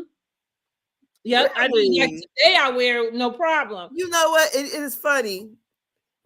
When, like, okay, like my friend used to say, she said that when we were coming up, I guess she always felt big, big.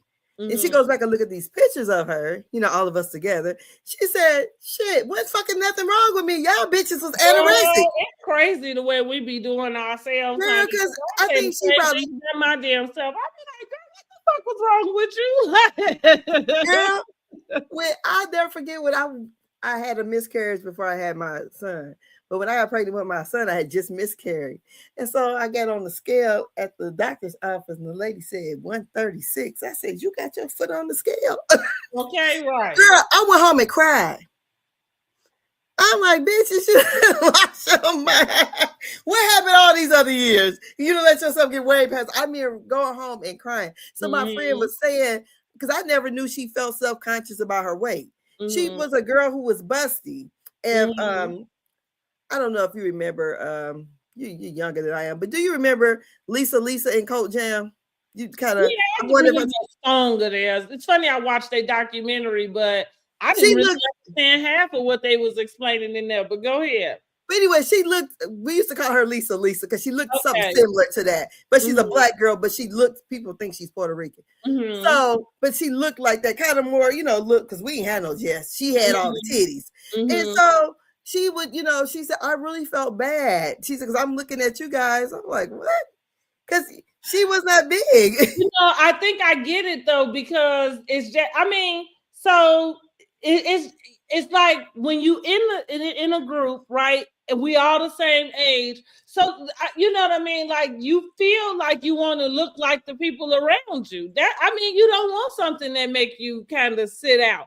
The only reason why, like me, that's why I feel bad for kind of going in on Contessa about her being small, because I was the smallest thing out of everybody for the longest time.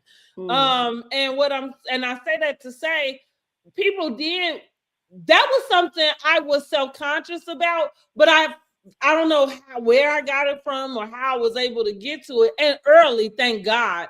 But it was like I understood there wasn't anything I could do about it, right? And then I kind of paid attention to what everybody else wanted to look like, that it felt like it was similar to what I did look like. So it was easy for me to really kind of not pay nobody attention about it. Even, you know what I'm saying? Like, even though, let's say the boys, everybody wanted somebody thick. That ain't came from out of nowhere. You know what I mean? Like that, that's been the deal. But I knew every picture I took looked good. You know what I'm saying? Like I knew that I thought I was a model. I'll say Girl, that. I was so conceited when I was younger. So it ain't nothing. Look, Yeah. I ain't thought my brother used to get so mad at me because I'm the most beautiful girl in the world. Now, I wouldn't even consider myself conceited. I'm I not was. conceited today.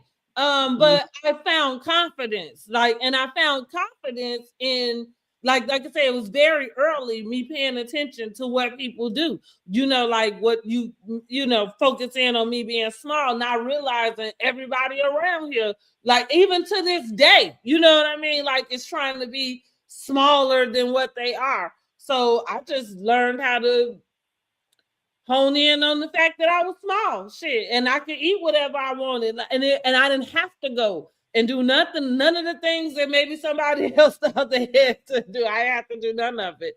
So but nobody wants to be taller than everybody. You know what I'm saying? Like why everybody, because these are your peers. Like you just kind of fitting in is just all you want to do for some reason. Most people, not me. Yes. I don't think I ever. My little sister, she would complain about that because she's 5'11", and Yeah. she was. I never forget.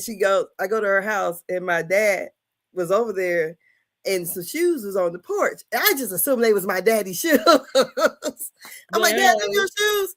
He was like, no, them Porsches. I was like, yeah. it was like this. But see, once you get to high school, that's different because now you wear everybody, you know what I'm saying? But all of, like if you going through that in middle school and younger, that, yeah, it's uncomfortable. Like, you know what I mean? Like, and I could imagine anybody having, a thought about it. You know what I mean? Like it may not take you all the way out where you depressed and that, you know what I'm saying?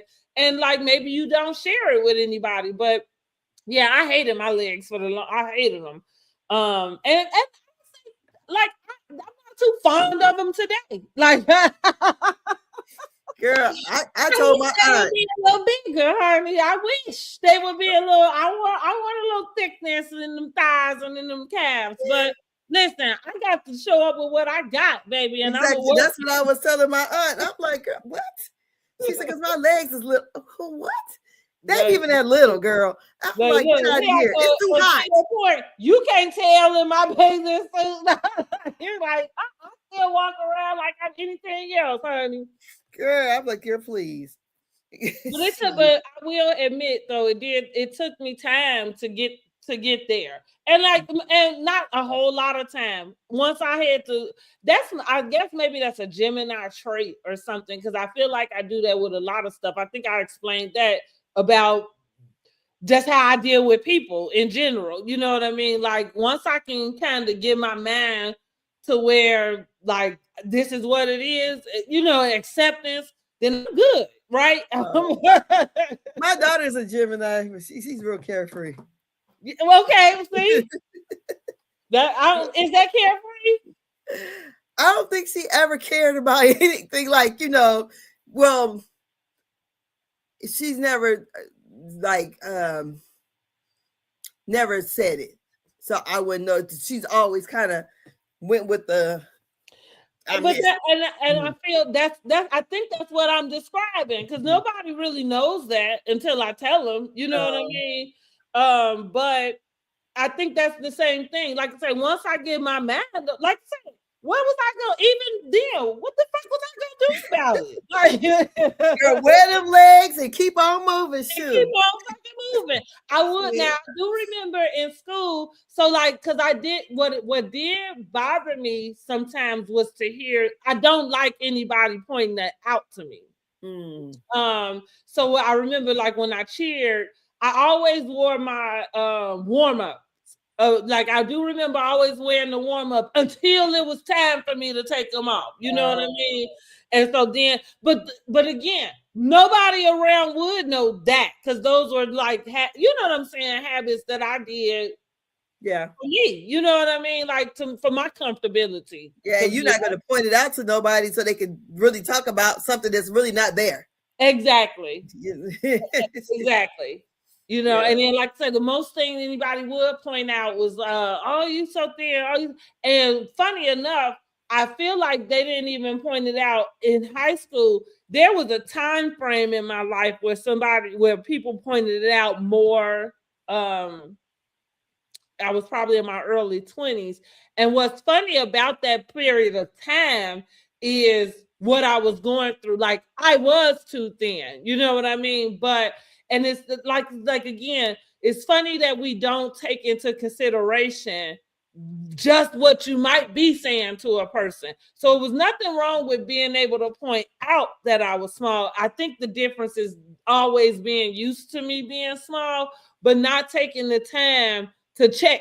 In fact, you know what I'm saying, and make sure, like, bitches, you cool? You know what I'm saying? Well, my daughter lost a bunch of weight. Right. Yeah. And yes, because the truth of the matter is that I was going through a depression. I was really, really depressed. My daughter was too. She had her kids. They were a year and 8 days apart. And she said, now she's a lot of that she's blocked out. She's I don't remember half of that stuff, because that's what she was like. It was just then getting used to your body changing and everything, and then she dropped all this weight. She's a busty girl, so weight came off her breast sagged. I mean, they were, if they would have never got right, I probably would have helped her get plastic surgery. That's at that point. She's like, because she felt bad about that. And she said, it was like, all of a sudden, Mama, you go from having a big booty to your butt is gone. She said, then not only is it gone, but it's sagged.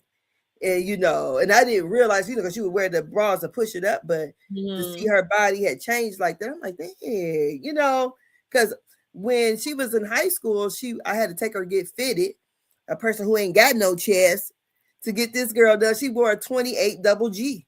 Oh, wow. Yeah. So they was out there, and then she breastfed with her son, and that's when they just started, looking like they do. I mean, like deflated balloons. Well, honey, I had to gain some little weight to get man back a little plumped up a little bit, because baby, I already know, because as small as I am, and like you said, I done breastfed my kid, honey, I was like, these motherfuckers got the nerve to like hang? the nerve, right? Like, are you kidding me? So once I was able to put on, and I will say that was something I was always obsessed with, is trying to put on a little weight. The biggest I was ever until this point is when I was carrying my kids. But I thought about it, and I said, it's interesting that I probably look very similar today to what I looked like while I was carrying my kids, out minus the, like the belly in front. You know what I'm saying? I'm bigger than I was. I got I got up to 148 with mine. Carry my kids in my hips, so like my hips, butt all spread. And my thighs look like what my cousin said. You like you got elephantitis. Oh Lord! Yeah, them bags was big. Like, I feel bad, like, and that's why I want to make sure I let anybody know, anybody that come and listen. I am not body shaming, Contessa. I will say I think it sticks out to me today with Contessa because of her age. I remember when I did start to put on my weight. And I think I've said to you before, I think my highest might have been like close to 190, something like that. And that, so when I started to have to go buy double digit clothing is when I was like, okay, now shit. Like, girl, I have started going into a 10 and 12, like, hold on. Hold on. This is getting out of hand. Girl, my cousin took me into was it Torrid? And she's in there buying clothes. And I'm like, girl, I said, I don't like this store. She's like, why not? I said, why they don't got the real numbers on here? Because I guess Torrid, they got 0, 1s, and 2s. I said, what the fuck they supposed to be?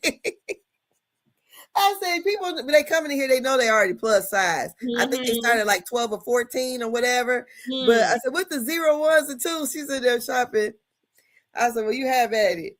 I said, I was like, hold on. So I ended up talking to my doctor about it, which she was funny because she was like, I'm surprised you hadn't said nothing before, because she, of course, as I'm going for checkups and stuff, I'm, whatever. And so I told her, I said, I've been small all my life. Like, you know what I mean? Like, so for me, it was like going back to what I was saying about wanting to even age in a graceful, natural way. I'm not dying to be a 4'2". I done been them sizes, honey. My closet when I started gaining weight probably looked like New York and Company, the store. You can come in there and shop. All the sizes, yes. The 4, the 6, the 8. And so, like, and also the other thing I told her was, I'm getting older. Like, I don't need to be 40 and a size 2. You know what I'm saying? Like, I want to. Plus, was she? What color was she? Oh, my doctor she was white. Okay. What? Oh, because sometimes even though because you're taller. Okay. Okay. Yeah. I don't know how, like when you put on weight, how it went. But for you to be, how tall are you? 5'7"? Yeah, 5'7". Maybe 5'6 and a half, something like that. If you're curvy built, really 190 wouldn't look that awful on you. It didn't. Just in the stomach part was the worst, right? And also, but there's another twist to that. My blood pressure was always elevated, so it was some other things that weight really I've noticed. You know what I'm saying? So, and even now, so let's say I'm probably like 165 now. And so we looking at, let's say, 20 pounds, but I don't have, like, the only time I have a problem with the blood pressure is, I guess, because I'm middle-aged, according to Angel, honey. But, like, now my anxiety and stuff, it shows up different, right? So if I know I got to go and have a procedure, I might have high blood pressure, elevated, you know what I mean? Or whatever. But it's not like what it was then, Yeah, that's something you have to really watch too. To your point, I didn't look bad. Like, my stomach was bigger, so that was the part that probably bothered me more. Of course, everything else was bigger. And my face, you know what I'm saying? Like, I think a little more puffy is what I would call it. Because I think when I first put on weight, I was triggered more by the number than anything, because when you used to be in 100, 105, whatever, so 130 was like, whoa. And but to me, from 130 to 190, to me, it all looked the same. I never really gained the weight in my stomach, so it always was my thighs and hips. So basically, I didn't have the protruding stomach. So that's the last place I had gained it at. But from like 130 to really probably like 180, it looked the same to me. It just was wider, but I didn't. You know what's funny about that? I feel like that it wasn't until I gained weight that I understood body dysmorphia. Because also, to your point, I don't think I noticed anything either until I had to buy the size. Like you said, the number was triggering for me, and that's kind of when it clicked. Even though I've been buying, you know what I'm saying, all the whole time, it clicked to me like, okay, girl, shit, the fuck is going on? Look, because I identify as skinny. Look. No, right, yeah. So, like, to me, I still saw myself the same. You know what I mean? Exactly. Yeah, but then when I could go, and even now I can go and look at pictures, and I'll be like, okay, girl. No, and it's the picture when you thought you was fine. Look, it's the picture when you thought you was showing up fine too, and you be like, God, that's me. You looking a little thick, currently, like thick. Like, yeah, okay. You know, because listen, I'm always, at least for me, I don't know what nobody else think about it, but I'm always try to show up as my best self. Like, you know, I'm always want to feel like I look good, you know. So, like you say, like, it's kind of like when I'm looking and I'm like, okay, girl, why you look like the biggest person in the picture?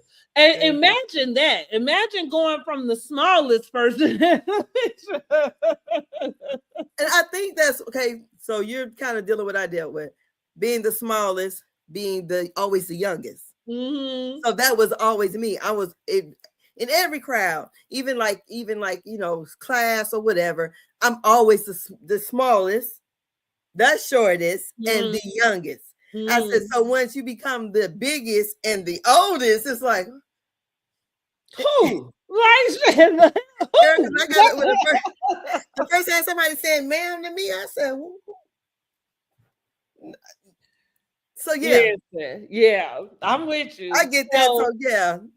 So like that's the only reason. And so back to Contessa, I just feel like you're too old to want to be that thin. And I don't know if it's natural or not, because it doesn't look natural. That's all I'm saying about that. It doesn't look natural.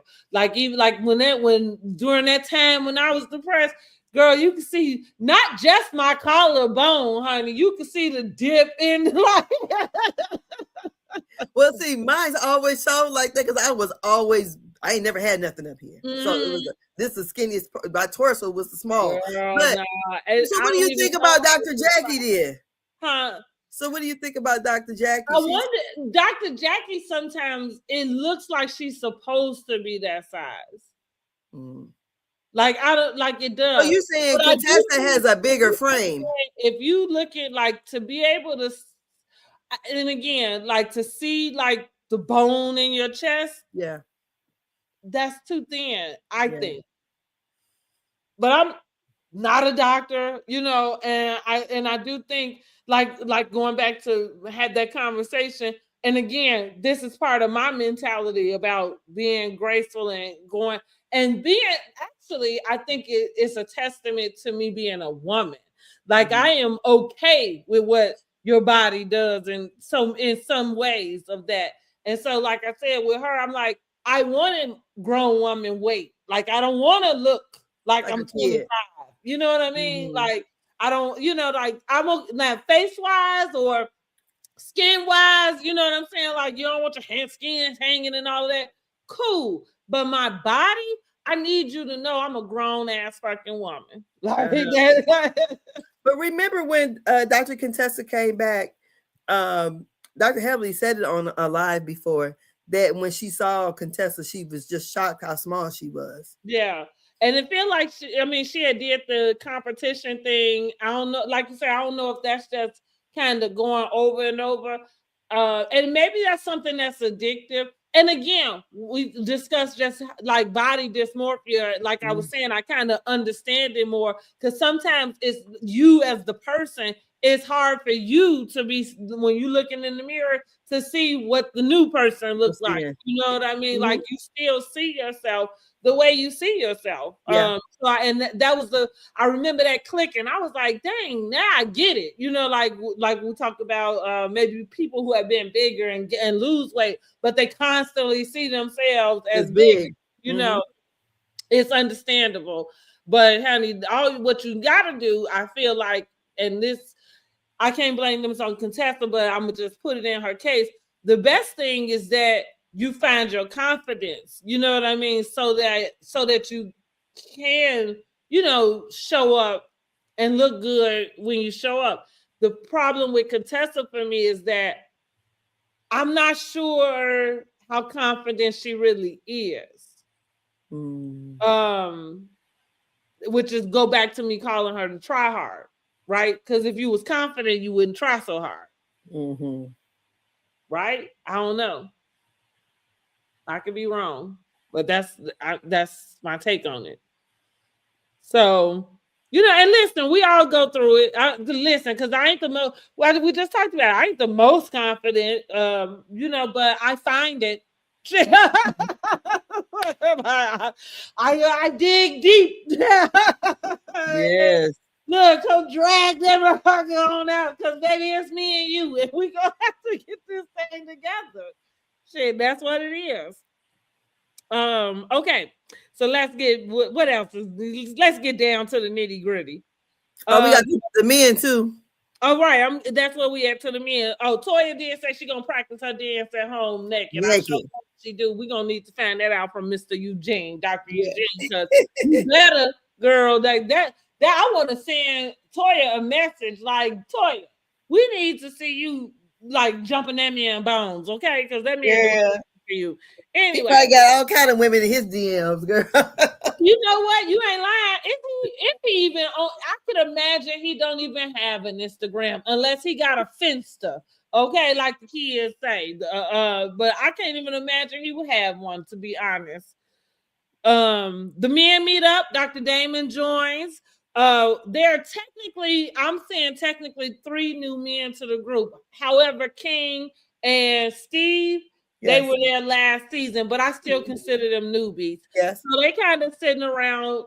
Steve brings up the polo event to Dr. Damon, let him know that they missed him there.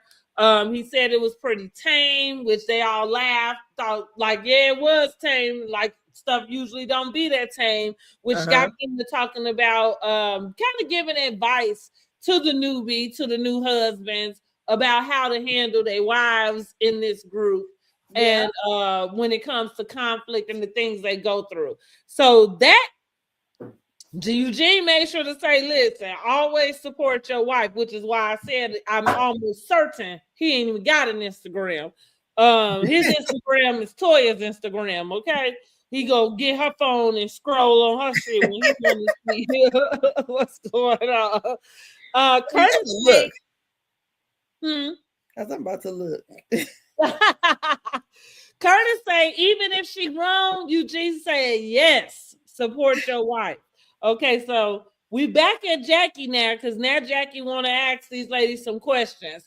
Now the first question is, do you snoop through your husband's phone when he get in the shower or when he goes away or something, she said. And so Toya kind of said, yeah, she do every time. Clearly she ain't found a damn thing, because I'm sure we would know if she had. I wonder why she do that. See, I think when you do stuff like that, you kind of doing what you. Okay, I don't do that. First of all, me, I guess I have no interest in it because I know I'm not doing anything. So there's no need for me to go snooping on that person's phone. I feel like you do kind of do things like that because you're doing that.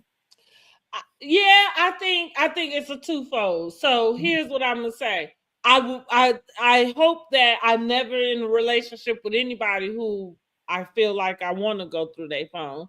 I think at the moment that you want to go through somebody's phone, you might have a bigger issue. Now, have I gone through a phone? Sure.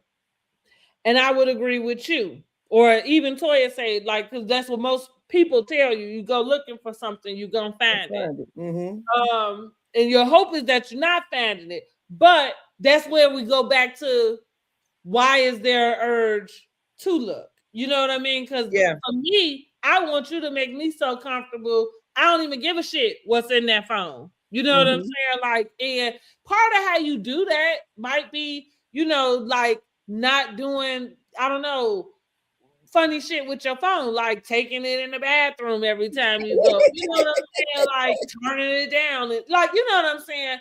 So that I'm saying that with Toya, like I think she probably should dig a little deeper about if she done been in there a few times or what have you, and she ain't found nothing yet. Why do you continue to do that? Like, are you? And so it might be something like what you saying, like maybe, She don't but even want to have sex with him when he come home. yeah, but now when I was going through a phone, I wasn't doing nothing. I just had, and Just that's where we thinking. go. I had the intuition that something wasn't it, and so and for me, I needed to find it, because these men play. I was young, okay, right? So men play tricks on your mind, how you running around thinking you crazy. You know what I'm saying? Like, and Yeah. so I always had to find hard, proof about it. So when I brought it, it wasn't no way, like for you to twist. Yeah.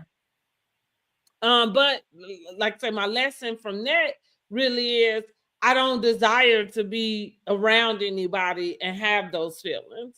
I Yeah. think that at the time, if I feel like I want to go and check something in your phone, that I need to have a different conversation. Yeah. Maybe with myself, maybe with you. I don't know. You know what I'm saying? But yeah. But I thought that was a little odd for her to ask that question. So she decided to make it more personal. And she said, well, Simone would not have gone to Quad's party no matter when the invite was sent. Which I made a note to say that wasn't exactly a question, but Simone answered. Statement. Yeah, Mm-hmm. it was a statement. Simone answered and said that's not true. She emphasizes that sending an invite the day of means you really don't want a person there. I could say it could go one way or the other. Sometimes a person, I think because you already know whatever y'all Discord is, it's easy for you to jump to that. Maybe a motherfucker just forgot. Sometimes I think people don't give space for a person to forget, but I do agree. I do agree, and I hadn't always been this way, because I think I've been a people pleaser for some time, and I'm no longer that anymore. So what I'm Mm-hmm. saying is, yeah, if it's something that you planned and you planned it for some time, and maybe I'll just use discernment with that, because what I'm saying is, like, there could be somebody who I could understand. Hey, you know what I mean? Like, maybe you had the thought, maybe you forgot to call. You know what I mean? Because it happens Mm-hmm. to me. You know what I'm saying? Like, I could be like, oh shit, I meant to do this and I forgot. And it's not intentional, about to leave somebody out. So I feel like for me, I would just use the discernment, but I think it's true. Like, I'm not gonna jump through a hoop to get somewhere in the same day for something you've been planning, you know what I'm saying, a little bit longer, if it's not conducive. Now you might could call me that day and say, like, what are you doing? I'm like, oh, I'm free as the bird. So maybe then I can say, like, well, okay, I'll come. But here's the deal. Let's say we get down to it. Shit, if I don't feel like it, I might not. Why? Because I got the invite the same day anyway. So I hadn't put it on my schedule, like to even be there. Like, now that's the thing about me with a Gemini. I like to plan stuff out, and I like to have I feel like I have to prepare to be out socially. And what I mean is kind of like, just my inners, you know what I'm saying, energy, just all of it, So I'm not one that moves. I am spontaneous in some areas, but in some not. You know what I'm saying? Girl, yeah. So, I agree with that. And like I said, I agree with her not going because of it, but I think she felt that way because of whatever their problems is. So they go back and forth, honey. They tried to get some tears out their eyes. The girls was talking about how much it reminded them of soap operas, and baby, it was Girl, a soap opera acting going on there. girl. Toya was funny though, her confession. Said, yeah. She said, only reason why Simone cried because Quad cried. So, yeah, bitch, I'm going to cry too. Right, because you cry, I'm a cry. Okay, good. And they do the same thing every freaking year. It's like, oh Yeah. my God. Um, so Quad apologizing to Simone yet again because I feel like I feel like Groundhog Day, like we've been here before. Yeah. And so Simone admits that she mostly functions out of hurt and anger when What it is comes. she so hurt about? I don't understand. Or is it because she felt like Quad was not a real friend and that she was only really a co-worker? Is that the issue? Yeah, I feel like yes, yes, yes, yes, yes. Um, I'm glad that she did kind of say that because that's exactly what it is. And I think it does go all the way back to the sister circle, to that thing. Okay. Yeah. Okay. Yeah, I think it does. Um, and I think that what we always see is listen, I don't know why they give her such a hard time because it is a job. I think I remember saying this about Quad last season. All of the girls, Simone is the one that takes it, to heart. But all of the girls have had a problem with Quad in the way she moved like that. She talks to y'all while y'all filming, and then y'all don't hear from her when y'all not filming. That's because, and it's so much like what Giselle said. Giselle, just look at this. This is her job. And so I agree. Like my coworkers, they see me when I'm at work. You know what I'm saying? Like you don't see me when I'm not at work. You're not friends with me on my social media. And even though my stuff is public, y'all don't even have my numbers. Like I don't mix those things together. So I get it, like, and I don't know why y'all just won't let this girl be. The fuck? Why she gotta be y'all friend? Outside of y'all filming, because clearly y'all are not friends. You know what I'm saying? Yeah. Like, just get with the program. Like that, I think that's what everybody needs to do. But yes, I feel like Simone, which I feel like everybody has gotten with the program. It's Simone that has it. And I wonder when Simone's birthday is, but I think it is like, I'm not gonna play with you. Like we either friends or we not type of deal. Like I don't want to play the we friends on camera. Um, so I think that's what it is with Simone. Hmm. Let me see. They hug it out, and I say, let's hope that's the last conversation we have to be a part of when it comes to Quad and Simone. Okay, because I am over it. All Yeah. right, now back with the fellas. Curtis confronts the group and Eugene about the wives putting out something that's not true. Because that's what when he asked, he say, clearly you're not gonna confront your wife like if she says something that's not true. Eugene said his wife ain't said nothing that wasn't true. And then he did a quick pivot, honey, because listen, Curtis was trying. But I do think, I felt like Curtis, like, yeah, you need to go on and just leave that alone. I don't know what you want this man to say to you about what his wife had to say. You know what I mean? Like, and it gave me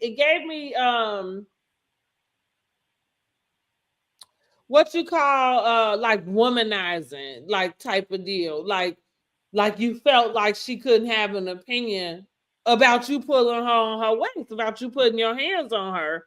Well, I think And she said that he put his hands on other people and I right, yeah, think that's that's what he what didn't it was. like. Uh-huh. Right. Well, so since, like you said, they showed the picture with Dr. Heavenly, I'm thinking nobody is thinking that they're lying. Well, Evan, I mean, the thing with him and Toya, I definitely feel like there's an issue. Him pulling her down on his lap. But I think the issue with Dr. Jackie and him to insinuate that he's putting his hands on the women on the show. And, whether he cheated or not, that's him between him and Dr. Jackie. But far as the women on the show feeling uncomfortable around him, I guess he didn't like, saying basically that's what she's insinuating. Now she He may had feel to figure out a uncomfortable. way to get that out his mouth. and say Huh? that. I said he needs to figure out a way to get Did that he out get it his out? mouth. Yeah, Say I that think so too. because, like I'm saying, because the picture with him and his hand on Heavenly's waist is out, because that's why that all Yes, because came up. Heavenly said, she said, really? She said, what she said? He old. She said, shit. She said, I didn't even realize it, when he took the picture or whatever. And I think maybe by him being so tall too, and maybe, I don't know, but I don't think she took it as anything. And her husband Well, definitely, yeah, because her husband, I think Damon, if he felt away, he wasn't he gonna would do say like so. Yeah, like Eugene did and sat there. Because there's no way in hell that would have went down with my husband. Me sitting on any man's lap besides my daddy. And I bet I be what the hell? right. I agree. I thought, oh my God. Toya, get up. Get up, Toya. Yeah, I think. Well, that felt like a very uncomfortable Yes. situation. Yeah, I still would have got Uh, up quickly. yeah. And so again, that's what I feel like. That's why Curtis needs to say what he is trying to say, Yeah. because I don't really know how you get your. I don't know. I don't know what you're trying to do, and I'm okay with where Eugene is at because Eugene don't really see it your way. Um, what I say? So Eugene pivots, right? Because he ain't here for it. So he pivot the conversation to Dr. Damon. Asks about Dr. Heavenly running for office. Damon gives his seal of approval. Say she got him behind her, and so we gonna do the damn thing. I like that, right? Mm-hmm. I like that. Heavenly decides to address the group and confirms her run for office as the state representative. Toya answers to say, okay, this was in her confessional where she was like, she thought, oh no, she tells Heavenly this. It wasn't a confessional. She, okay, I think Heavenly said, well, I know I was gone and I heard there was a lot said about me and you wanted to know if I was running for office. Yeah. And so Toya answers her and says, well, yeah, I, thought, wow, like you can't even maintain your friendships. How you going to run for office? And Dr. Heavenly trying to be cutesy and demure. She's trying so hard. So then she Heavenly asked Toya, talking about if she know what a state representative was, but Toya is kind No. of saying like, well, like it don't matter, like how, like, and I don't know how they got all the way. I don't know why it is Dr. Heavenly saying keep my kid's name out your mouth. I guess because she was running down whatever it is Dr. Jackie, came and told her. She And said it so was Quad told her that. okay, whichever one, because it didn't happen in that scene. But what I'm saying is the rule of reality TV, which is why Toya said, well, I'm glad you brought it up, right? Like, because I did want to ask how how y'all doing and this and that. So now it is like now the subject matter is on the kids, and Dr. Heavenly is hitting the roof, honey. Like, I don't know what they saying between each other all the way. I think Toya said, oh yeah, I said that. Toya Yeah, I saw said things got excited. Toya yelling, how you want us to keep your kid's name out our mouths when you're constantly talking about our families? So I know that Toya, like I said at the beginning, and Jean really kind of, probably got a thorn in the side when it comes to Heavenly because Dr. Heavenly, just kind of say some not so nice things about them, about their finances, about about how Toya treat Jean. But it's And not we so, see. I mean, yeah, but here's the deal. Now there's something on, you know what I mean, Yeah. a step, and so she is ready to pounce. Where Toya is But then concerned. it seemed like Toya looked like, I don't know if it's the play for TV, but she said, I know what a state representative ain't you. It just seemed like she seemed angry. And I'm like, what happened? But she did say, Dr. Heaven said she thought that was funny. She said, but she did cuss Toya out. But she was saying basically, because Carlos was asking her about the other women on the show and about, she said, the new Brandy. She said, Brandy ain't really make an impression on her. She was like, Toya is good for TV. and her shit be funny. She said, but because since it's mine, she said, I'm really serious about running.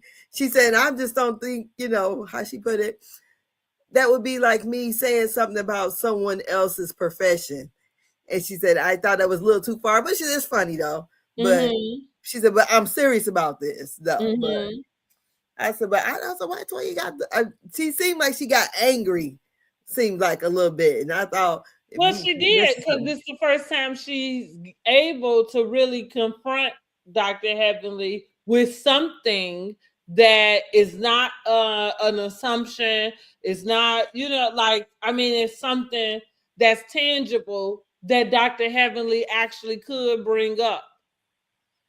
I think so. So I think she mad. Like, so you saying you think she mad that she's running? I think she's no. She seemed like, I don't think she's mad that she's running. I just thought, what was the anger to this? Because all the other, all the stuff that she did, different shenanigans. But from what we've seen on the shows, they had no beef, right?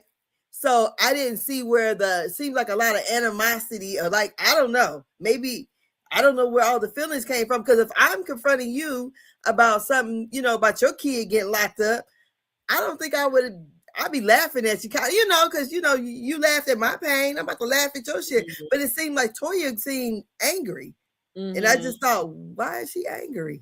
It just, the whole demeanor was just like, it seemed like she was just full of anger, and I didn't understand that. I wish she was saying, it didn't matter. But I mean, what she said, it was just how she was saying it. It just seemed that she was upset. And I'm like, what happened that made her upset? Because all we seen was Dr. Heavenly trying to tell her about a state representative, and then this and that and the other. They have their back and forth, but I just didn't see what was the cause there. Because if I'm just confronting you and telling you, hey, your son been locked up, da da da da, and you don't make no good representative, but it just seems like she was mad when she was saying these things. I don't know, but that's what it looked like. I mean, it was a good scene though. Yeah. But yeah, I just thought, what's going on, Toya? But yeah. Well, that's pretty much how the episode goes off.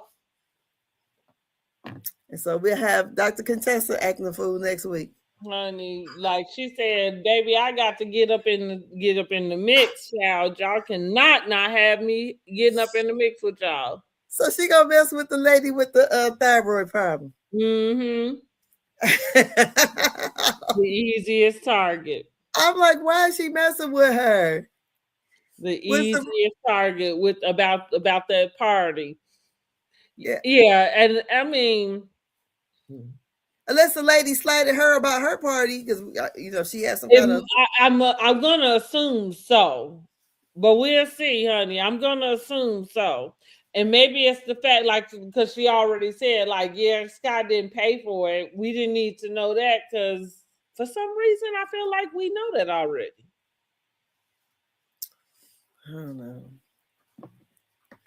Don't they But have I didn't think, at least from the clip that I saw, it didn't feel warranted. And listen, I just said, explained about how Contessa got into it with Buffy, and that shit wasn't warranted either. So what I'm saying is, Contessa inserts herself in things, and she be out of line. Yeah. Even though we ain't seen it, but that looks like one of those times. Because whether you thought it was whatever, why would you tell somebody that's sitting at their damn birthday dinner? I'd be ready to jump across the table on your ass. You do it to me. It's about we in the, what she said, we in the mall. That's what she said. Or the food court or something she said. She said the middle of the mall, I thought. Something like that. Like, oh my goodness. I mean, because she was throwing shade. We got to pray to him. What she say? Yeah, like we got to thank him or something. Yeah. Yeah, it was crazy. I'm She like, was what did the new lady do to her? She was throwing a lot of shade. It felt, well, let me tell you, it felt like maybe it felt like you was jealous. Could be. So we'll see her act a fool next week. And I guess the girl's gonna really jump on Angel on Real Housewives of Potomac next week. She shouldn't have them bitches all over her house. Girl, I wouldn't take them on no damn trip. I wouldn't either, honey. But They don't we like you. shall see. They don't like you at all. So I don't know. No, I ain't It's, feeling her either, quite frankly. no, no, because she's all doom and gloom, or woe was me, I would say, and want to cry about everything. She doesn't. She says she's okay, then wait and process it, then come back about it. Because this is the first episode we hadn't talked about the catfish. Oh, that's true. That's true. Because she's on there busy trying to let them know about her ring. Yeah. So she pointed that out. Yeah, that's true. But like I'm not feeling her myself. No. So what are we rating in Married to Medicine? This episode of Married to Medicine? I'll say about a 7. I thought it was pretty entertaining.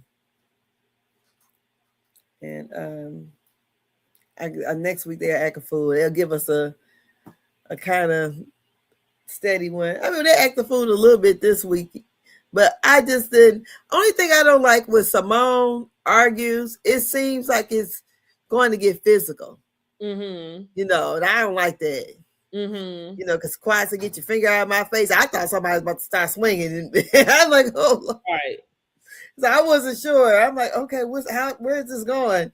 Get back. Even like when they argued at I think, and I feel like I argue like Simone a little bit. Like I try to keep my voice. I don't care about being loud, but being so close in people's space like that. Well, I don't think so. The way I looked at it, and this is going to explain why I understand how Simone goes to the next level, is because like I talk with my hands. You know what I'm saying? And so, not to say I'm doing this, but like they were sitting right next to each other. What I'm saying that to say is, I didn't think Simone had her finger in your face.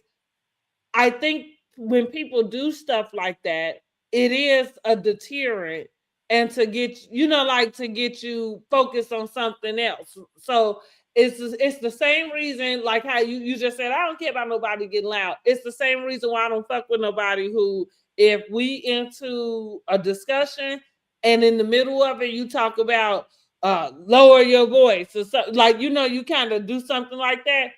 Now, first of all, I'm even more pissed off because you are deflecting from what's happening. Because if my voice is raised, I know damn well yours is. Because that's the reason why. That's the reason why I raised my voice. Right, I know damn well you talking to me in some way that I felt like I needed to raise my voice, or you might be cutting me off. Because, like I remind anybody, don't nobody walk around screaming for no fucking reason. Generally, if you talking louder, it's because you want somebody to shut the fuck up and listen to what you're saying. So if you could shut up, right, I can probably talk in a regular term. And I mean, not cut me off when you tune in, like, you know what I'm saying, hear a phrase and zone in on something, and now you got to jump on that. I wasn't always that way. When I was younger, I would get into not so many, but because it's mainly with one particular person.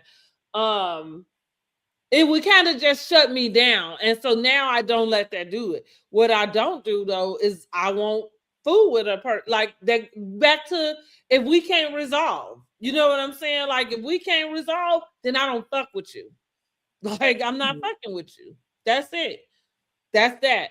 And we're not going to deflect and use different stuff.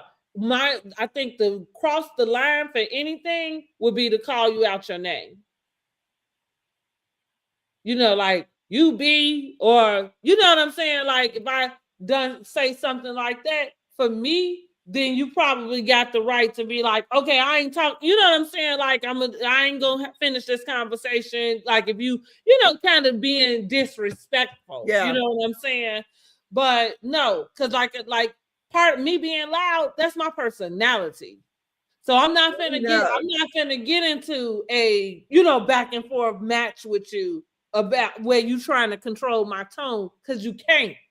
Like Well, we shit. know surround sound Simone. Right, Don't and be loud. that's what I But she like. gets I loud feel and like close. to her in that way. You know what I'm saying? So that's what I'm like. I said with Quad State, with get your finger out my face. Like I felt like that was it was a snake.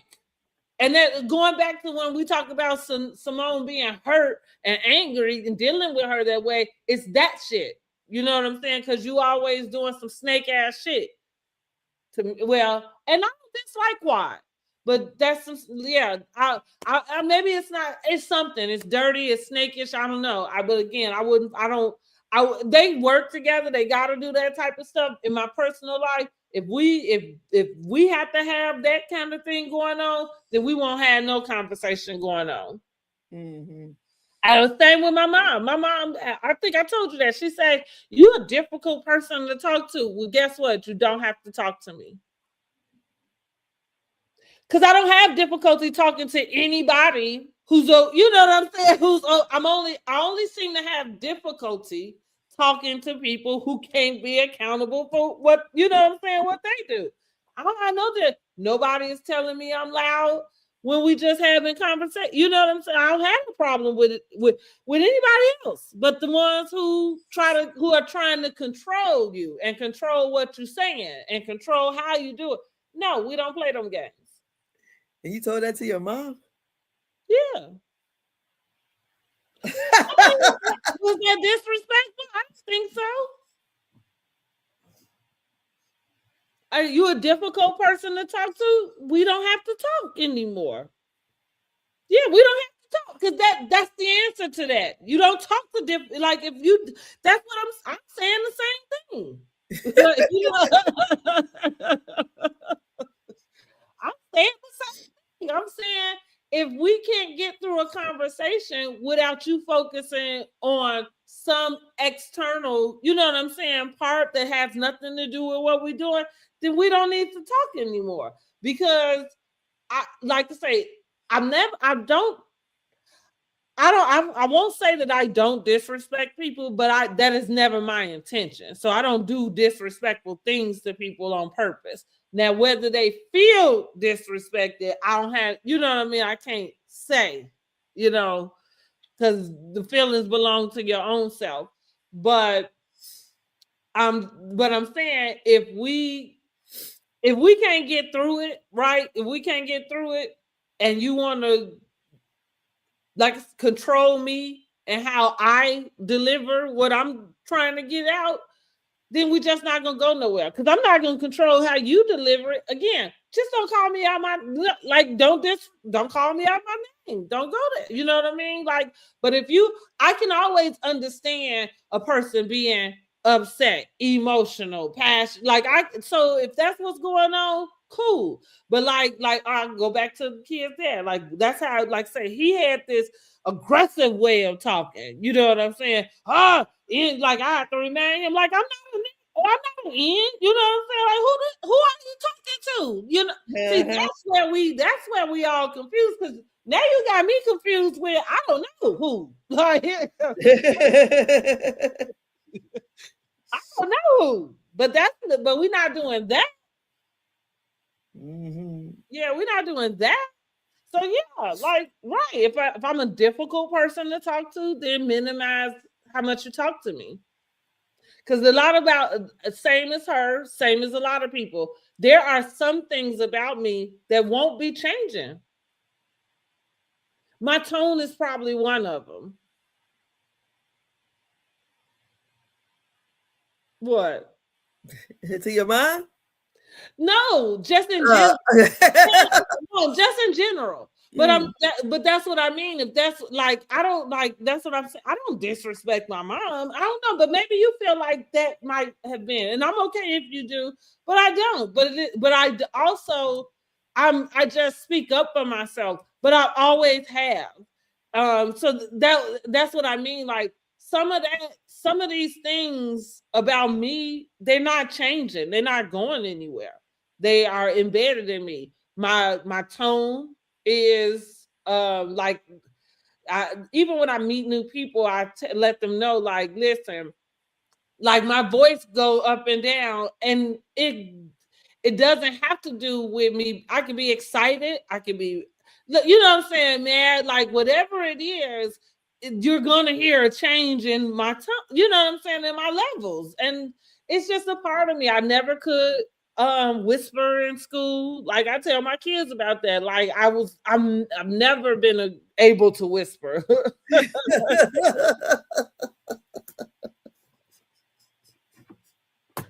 I always got caught. You know what I mean? Like every time I tried. So writing notes was my best friend. You know what I mean? Because man, I can write a note. You know what I mean? And not do that.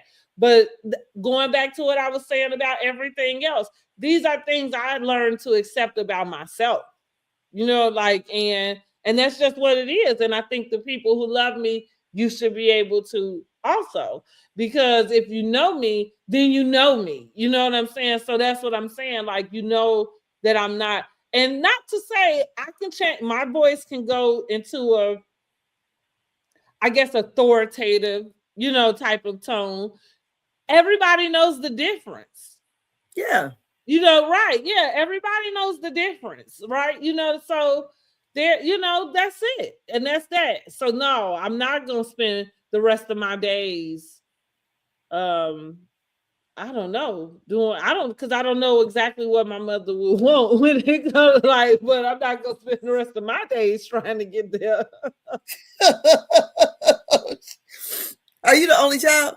No, well, to me I am, but no, I'm not. To me, I'm a it's a big age difference or something.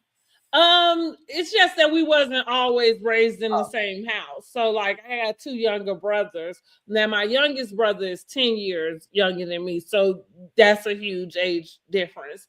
But the second one is like 4 years younger. He's the one that was primarily raised in another home. So like, and just even just in my adult life, like we have relationship, or we have, you know, like we know each other and all of that. But just even in just the way that my life has been lived, I don't feel like I have siblings. So y'all have the same mom? We have the same mother, yes, different Oh, okay. dads. Mm-hmm. So Oh. she has three. That's what usually how I put it. She has three children. But I feel like I've always felt like an only child. Oh. Maybe that's spoiled. I don't know. Oh. Oh. I'm the oldest, but most people from the outside looking in, they didn't know that, just perceive that, oh, you know, oh, you got brothers, you know. But my brothers, one of my brothers is like not quite 2 years younger than me. Then the other one, he's 6 years younger than us. He got a birthday coming up. He'll be 47. And I always say that's the generation that is just different. And me and my other brother, he called us the MC Hammer and he NWA.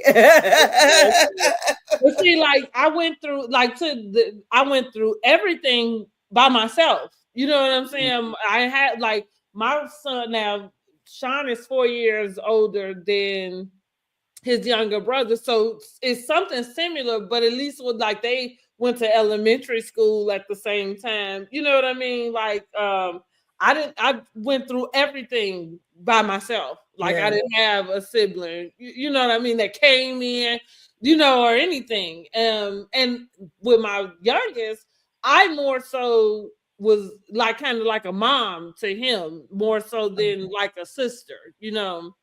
Okay. And then like he, you know, got some little things. So as all of us have gotten older, which happens, you know what I'm saying? People, your life does what it does. But I'm saying like the reason why part of that, like what I explained, I just have gone through a lot of life that I, you know, by myself. And so yeah, I like I said, like I just analyze stuff so much differently now. Like even with like everybody ain't family. Some people just relatives. Like, and that just is what it is, you know. That's just I mean, but that's how my mind works. Like I can't trick my mind into putting you in a position, and and you don't do what you know what I'm saying. Like, yeah, no, because there's some things that when you say family, is some things I expect from family, like other Mhm. that, and it's some things I expect from relatives. You know what I'm saying? So yeah, we just related. Oh, well, I guess because I'm the oldest grandkid on my mom's side, Mm-hmm. and I don't know, maybe they all just kind of fall in line. I mean, I think usually like my cousins that okay, I would say my aunt's children. I ain't gonna say my uncle's kids. My Mm-hmm. all of my mother's sister's kids are closer to my age. And the rest of them, girl, I got a hold on. My uncle got a kid. I'm 53 and he probably like 19. We first Wow. cousins. Yeah. Oh, I'm saying he almost my grandkids' age, you know what I'm saying? So, but like the older ones that are, I'm older than, but they're probably just a little bit younger than you. Those are the ones that we kind of all are close, I can see that. Yeah. Yeah. I So can the see other that. ones that's my kids' age and younger, Mm-hmm. Mm-hmm. they like, I don't know this old bitch. And it's funny you say that because even so, like my aunt, like my auntie and uncle, they have they set of kids, and they all was having kids, but they probably like my those are my cousins, and that's who they were older than me, but that's who I grew up around. But by the time they was having their kids, now I'm kind of graduating high school. You know what I'm saying? And Yeah. me subsequently having my own kids. So even that relationship for me, you know what I mean, like is not, I mean, we know each other, like again, we related, you know what I mean, like that, and Yeah, that's just because my true little cousins be like, and I was like, I am dang near like 35 years older than my first cousin, mm-hmm, because my uncles mm-hmm. them decided to have some throwbacks.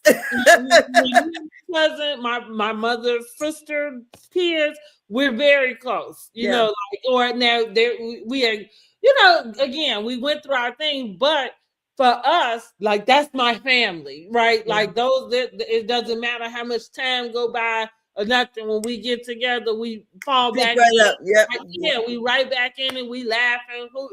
And guess what else? And we can resolve whatever type of deals we have because we know each other and we love each other, right? And ain't Mhm. nobody trying to outdo the other one. You know what I'm saying? So I I think in some of that I had a hard time like compartmentalizing or whatever, but that's the reason. And probably sounds colder than it is, but again, I have to look at it for what the facts are, so that I But it can't. is. I think it's because I have younger siblings, Mm-hmm. so my siblings are not much older than my daughter. So Mm-hmm. when I told my mom, I said it kind of they feel like not like a brother and sister to me because my brothers I grew up with. So Mm-hmm. I have Mm-hmm. stories, I have memories with them. Mm-hmm. I mean, them, I mean, they feel like a cousin, Right, right. a I hear distant you. cousin. It's not like, because we can't relate. Like, okay, I'm 53. My little sister may be 36, I think. Mm-hmm. Mm-hmm. She's born my senior year in high school. Mm-hmm. So I'm like, shoot. Yeah. And so I'm like, we have nothing really in common. But we Mm-hmm. got the same, we got the same Mm-hmm. dad.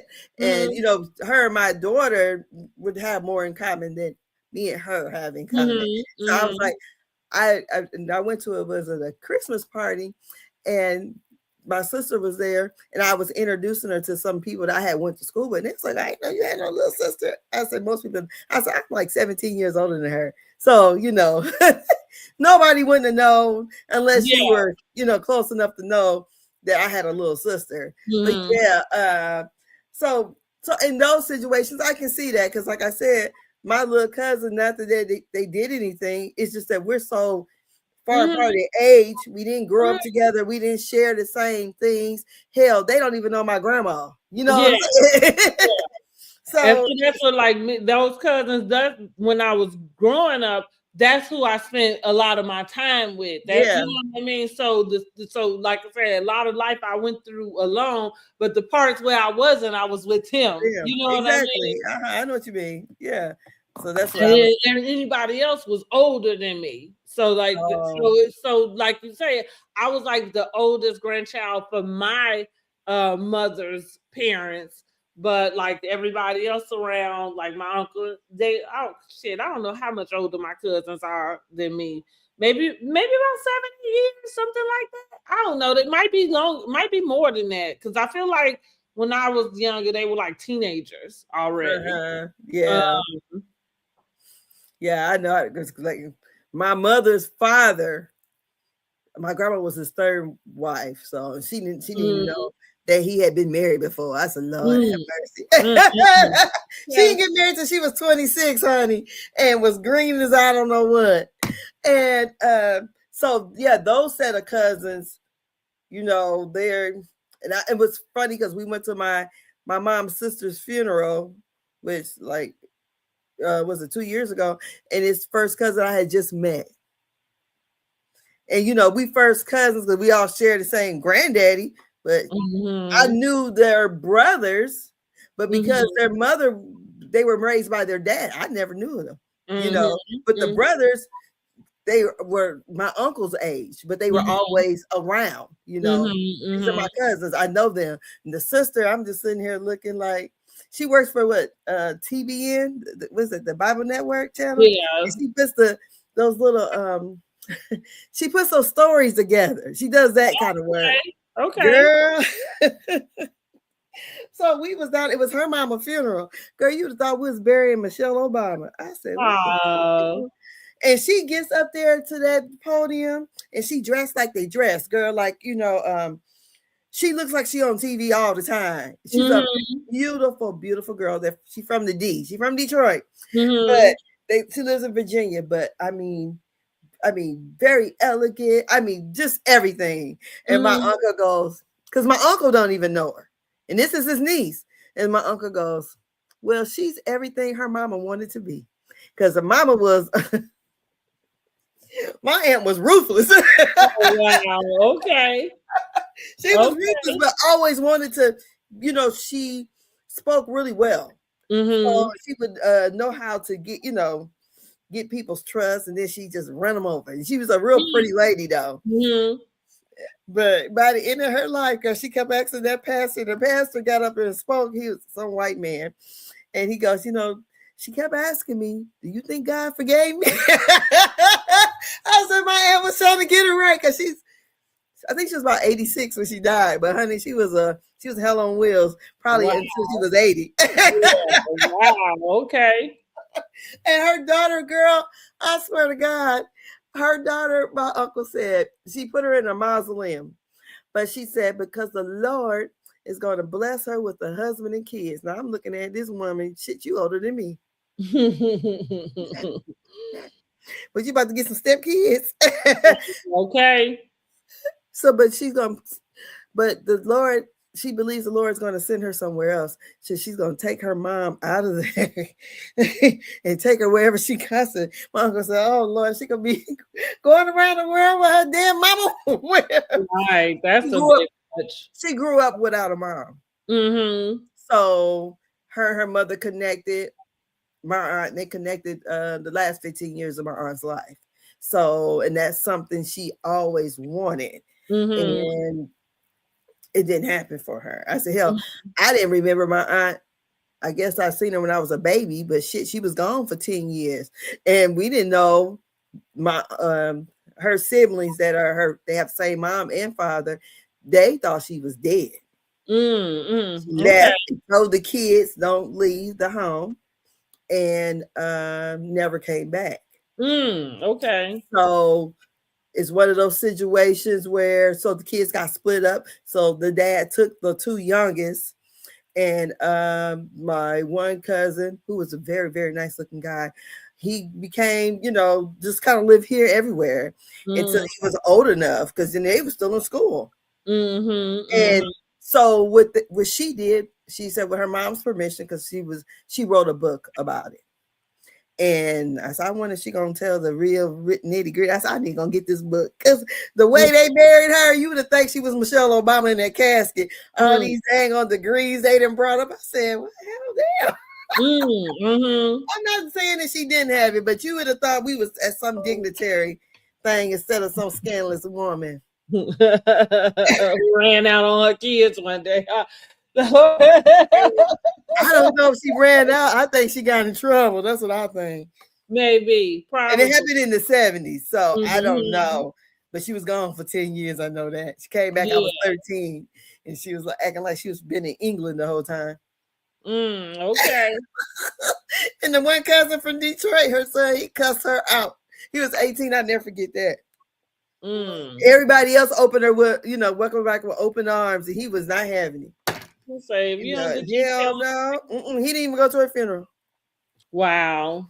So he I guess, those kind of situations. But yeah, but that cousin, like I said, she's a beautiful, beautiful lady. Oh, she's so pretty. And she just looks like a movie star. I mean, just look, she wears those kind of dresses. I mean, she just looked done up the whole time. She's a very beautiful girl. And I'm like, she ain't got a husband yet. Because that's what she wants to be married. The Lord gonna send her a husband. And she gonna have some kids. I said, sometimes when they say face without works, I'm like, I mean, she's, like I said, she's very, very, very beautiful. I just don't, you know how you just say, you go to church and this what you want, and you ain't found nobody that want to marry you? Maybe not. And maybe it ain't about that they didn't want to marry her. Like, maybe she didn't want to marry them. I don't know. I was looking at because she one of them Christians. I mean, I'm Christian too, but she one of them. I said, I bet you, because when I started talking about Trump, I noticed she went talking on Facebook. I don't know if she one of them evangelicals or whatever, but I was like, she ain't never outly said it, but I'm like, okay. I don't know. Lord have mercy, but yeah. But girl, that's it. Girl, we've been on this live for a long time. Girl, honey. 4 hours, honey, child. We gonna have to. Girl, I took forever on Housewife. I had that baby over here. I was struggling. That's okay, because I feel like I took a little while too. Girl, that baby had me doing all kind of stuff over here. I'm like, oh Lord, she crawling all behind my back. I couldn't wait till my son got here. I was like, Jesus. Yeah, so the next one will be back on Sunday, right? Sunday, right? For Love and Marriage. Love and Marriage Huntsville. Okay. Now I'm gonna do a live Thursday. I'm gonna do Puffy's the Reckoning. Baby, because 50 Cent I was gonna try to do it last night. Go toe to toe on this internet, baby. When I woke up today, I said, Lord, I don't know who said it. Did you see the Torre? He did a TikTok. The journalist Torre, light skin, kind of. I haven't. He did a the clip they use in there when Biggie talking about him being nervous and all that stuff. He said, just to put this in context, he said, I did that interview with him. And he said, and that interview was after his first album. So it wasn't like it was after the second album. Yeah.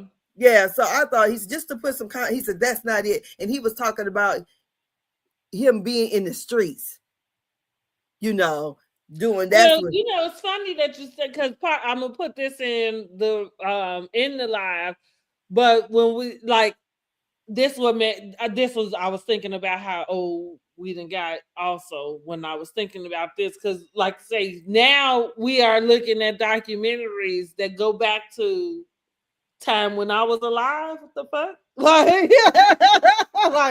Oh, I was around for this, Girl, you didn't see it in real time. What the hell? Right. Wait a minute.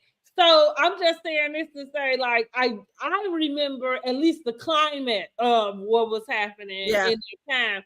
And I would say I remember thinking, at least for myself, not that I thought that Biggie was scared, but I did because I felt like it was a play. Like, you know what I'm saying? Like y'all both felt like y'all was big and bad. But I remember feeling like, yeah, it was too soon because the deal here I go. The deal is when you fooling with these damn games, they don't give a fuck about none of this. You know what I'm saying? Like it's just the whole thing you a about label, you a rapper, all of that. Like they don't yeah, give. They just shot Nipsey Hussle in front of his damn store. You know what exactly. And so the thing about okay, when they try to make it seem like Puffy has something to do with Tupac. Now, are we just avoiding that? But They again, just go back to that. Didn't we all feel that way at the time? Because no. because He got the chain of events. no. He got off because he had no business jumping on that dude. They stomped that dude out. That dude came back that same night and shot him. Had Yeah, he we know that. We know that. But I'm saying too, I'm like, even because even Suge Knight, like it was so like everybody, you don't maybe I know I'm not making it up because there was questions and even my own self about well, how you shoot up the car and he don't end up, you know we what I'm thought saying? from what I thought, we thought was Sticky Sugar had something to do with it because they was acting like Well, that's what I mean. Between so, but what I feel like what the narrative was is that it was the two of them, which I feel like 50 did run with that same narrative. Puffy on one side, Suge on the other, but it was the two of y'all that was kind of fueling a lot of this this war, right? Like and like I said yesterday, I always felt like Puffy was corny, but not the good kind of corny. The type of corny like the one I tell y'all, your friends you gotta watch out for. Like you can't be friends with people who want to do what you do or who want your life. And we not like how we talking about going into the same business. That's not the same. You know what I'm saying? I'm talking about like somebody who want to take over. You know what I'm saying? Like who yeah, won't because he made it his business. Yeah, I'm gonna show them. I'm gonna show them. I want that, so I'm gonna get that girl. yeah. Right. Yeah, exactly. Right. I'm gonna Like get you that have girl. to be and so going back to like what we said about Suge Knight coming to the Source Awards saying like you ain't gotta worry about your producer being in all of your videos. That was something that the public made fun of about Yeah, Puppy. Puppy was exactly. not like the music did good, and so you just capitalized off of that. But you was a clown to a lot of people. Yeah, they akin Puffy to like an MC Hammer. Right. Yeah, That's what I'm saying. You was a clown to a lot of yeah, people. and but You know, MC he was Hammer, considered one. yeah, You know, but MC Hammer in real life was more of a thug than most of these thug rappers were. well, probably, Yeah, but because he was dancing around and stuff, yeah, that's the way that you're right. So that's what I mean. Like, so him saying it, like, actually, he was saying something that he was passing on a message that the generalized public was doing. Because you got to remember, back then we ain't had none of this stuff, so wasn't nobody able to just go on Twitter and like stuff. But it was public, like public. I think in a way we all had a similar sentiment. Now, did I think that he was smart to be able to open? You know what I'm saying? Run. Same as the current president. There was a time where you could look at him as something that was like, oh, you was able to do X, Y, Z. You know what I'm saying? And then now you find out who the fuck this person really is. You like, what the hell? Like think about all the people who was on Apprentice. Which who couldn't pay them to be on there now. But at the time, it felt like there was something you could learn from a person. And same on that end, like again, I thought he was pretty corny, and I thought not like say not the good kind of corny. I thought he was a exaggerator. I think in for so many, not for me to not know somebody, but I think that's the right word that I'm using. yeah. Um, I never thought Puffy was street. I right, never thought. yeah, Yeah, right. I That's never what, thought that. And so when I felt like when Suge got on stage, he was punking Puffy. and So the and so for even like even during the trial, I think it was KK or whatever that lady name is, that was in that's in that's in the documentary. She had stated at one point in time that they were somewhere and Suge was somewhere, that Puffy was going out to going off him. And I'm like, what? What? Oh, wait, are you talking? You're not talking about that Capricorn Her? car? She was talking about going to that man house. No, I ain't talking about that. It's an Oh, incident when she said he took her to. They were supposed to be going so he can go and get rid of Suge, and I'm like, what? Back then? yeah. Here's I don't see him as.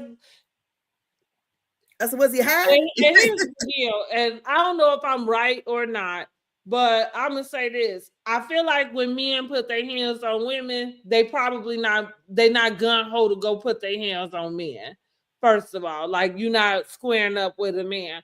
But what I do think about him is not that you wouldn't handle somebody. I think you would get somebody to handle it, right? Because I mean, I thought that he probably would had connection in the New York. Well, this is all what we're gonna get into on Thursday though. But you know, so Mhm. like some of the stuff, it just kind of depends. But I do feel like I remember having some of those same thoughts even back then. Like I said, I thought that it was Suge. The beef seemed to be between Suge and Puffy, and the That's what it sad was. part about it is it's the two artists, but also So was the Puffy beef over the is side playing chick? himself, huh? So the beef was over the side chick that he was messing around in Atlanta? I mean, I can't say what the beef was over per se, but Looks like all I that's where know it is that the started. beef was over. It seemed to be between them, and maybe it seemed to be who was better than the other. And then it turned into Suge went and got Tupac out of jail. Tupac already felt like they set him up for the first shooting. So that's what I mean. That ignited But again. Death Row was out before Puffy had his thing going. So, far as going with Notorious B.I.G., Snoop and Dr. Dre had already dropped The Chronic, and the Snoop Doggy Dogg that came out like in '93. Well, So, Notorious B.I.G. was not out by then. no. What are you saying So, though? what 'Cause I'm saying, I'm not. you were saying that I understood you to say that between the two like record companies, like they was feuding with each other. Seems like when they said in the documentary, Puffy was like the back door to other men, going behind them trying to get to the women. Seems like Suge was I think going Puffy for wanted him. his record label to be the best. And it doesn't matter at what time he came out.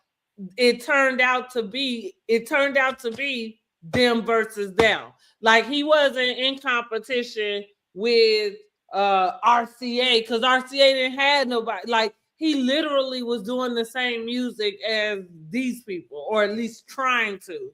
So He was really trying hard because they wasn't doing the same type of music. so this is what I'm saying. Tupac gets pow pow pow at the studio in New York, Yeah. and he subsequently go to jail. Now, and this is real time because that is how it happened. That happened to him, and then he go through that case. He ends up in jail. Yeah. Suge Knight goes and bails him out. He signs with Suge Knight. He did the performance on one of the award shows. I don't even know if it was the same one. I don't think it was. I don't think it was that Source Awards. I feel like it might have been an MTV or something, but they came out with California Love, and that was the first time Tupac was seen back in public after being released. Yeah. Released from prison. So I am saying that ignited the beat. Now all of the girls, I mean, yeah, because I guess that's the track record that he had. He seemed to feel like, and maybe that's a narcissistic thing, that he can have whatever he wants. But I do think that Suge going to bail Tupac out was a direct hit at Puffy, because he already had a conversation with him about it. So, and Tupac was very adamant that he felt like he was set up at that record studio, at that recording studio. So, of course, he's telling anybody who could listen, and then you go and talk to a real gangster.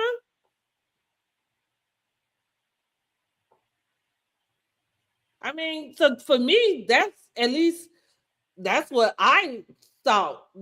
Even at the time, seemed to be the issue, and now I you. thought the issue at the time was because Pac got shot at the studio. That's the way I took it. That's Yeah. exactly what I said. That kicked it off. He went to jail, and then he ended. So and Suge coming to bail him out. Now, like right, and you already ain't fucking with us. You know what I'm saying? Like you again, you think he a clown.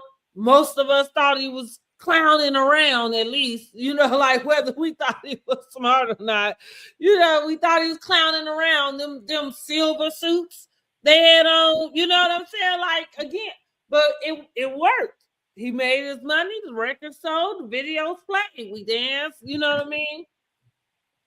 Yeah. And now here we are. And I don't,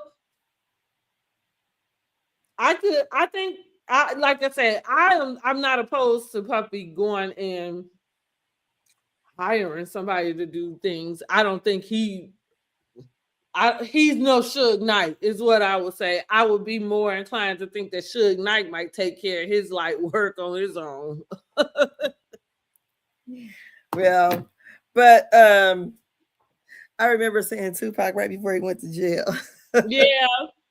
He was walking into the liquor store. He did the performance here. Mm-hmm. And he was walking. I had just got off work. Me and my husband, because my husband came pick me up. It was me, my husband, and his aunt. And I'm looking at this little dude walking into the liquor store, and he got his little entourage behind him. And I'm like, because he looks like my cousin from a distance, same height, short, like 5'7" or something like that. And I go get ready to go walk over. I said, oh, I had my work clothes. I said, no. So my husband, aunt went over there because he was giving out autographs and stuff. So she asked for an autograph. And I guess he didn't feel like doing it no more. She cussed him out. Oh, wow. So they cussing each other out. And she goes, that's why your ass going to prison. He said, when I get out, you still gonna be fat. I know that's right. Damn. Girl, we sitting here like, no, she did not. And God didn't have phones back then, right? Oh my goodness, girl, we was going to the Belmont liquor store. Because I kept saying, who is this little dude with all these people behind? Because he was walking in front of the entourage. They went walking, like protecting him. He was in front of everyone. I'm like, who is that? Because, oh, that's Tupac. On a Friday night, girl. I'll never forget that. I said, oh my goodness. That's the things you see around Fort Wayne and don't even recognize, because I didn't. True. That's him. Okay. All right. Because I thought he would have been a little taller than that, but whatever. But that was my little funny story. And and she laughed about it to this day because it was so funny. I'm like, you got the audacity to be arguing with this man. Right. I guess he got tired. You sit here arguing with this man. Oh, you just gave. I'm like, oh Lord. Crazy. Okay. Yeah, it was my husband's aunt. It was, and she laughed about it to this day because it was funny. I'm like, girl, you and Tupac. She didn't get an autograph, but she got the argument. Yeah, she argued with. I mean, arguing where she was ready to swing because she's a tall. I think she's taller than him, or at least his height. She's already bigger than him. I said, Lord. I mean, cussing and everything. And I'm sitting there like, because we went park far from where they were at. I'm like, girl, why did you argue with? Right. Oh my goodness. But yeah, that was funny. So girl, yeah, let me get up off of here and get ready to take my butt on the bed. All right, y'all. We are getting ready out of here. Listen, make sure you subscribe, like, share the video out, and join us Sunday for Love and Marriage Huntsville review. And Thursday, join me Thursday. We're gonna go over The Reckoning, okay, with P. Diddy. And we about to talk about 50 Cent and this little beefy him and Marlon Wayans, and Ja Rule put his little self up in there too. So I thought Ja Rule was we first. got the rest of the week for this to pan out. Yeah, I'm like, We Lord know have People mercy. ain't about to let up, baby. And I don't think Marlon Wayans about to let up either. No, he So ain't. He just as petty. And he's a comedian, so yeah, so this should be good. Like yeah. this should Yes. be good. Well, I guess so. Well, I see everybody later on. I gotta be up in the next 5 hours. All right, honey. All righty, see ya. Bye-bye. Bye.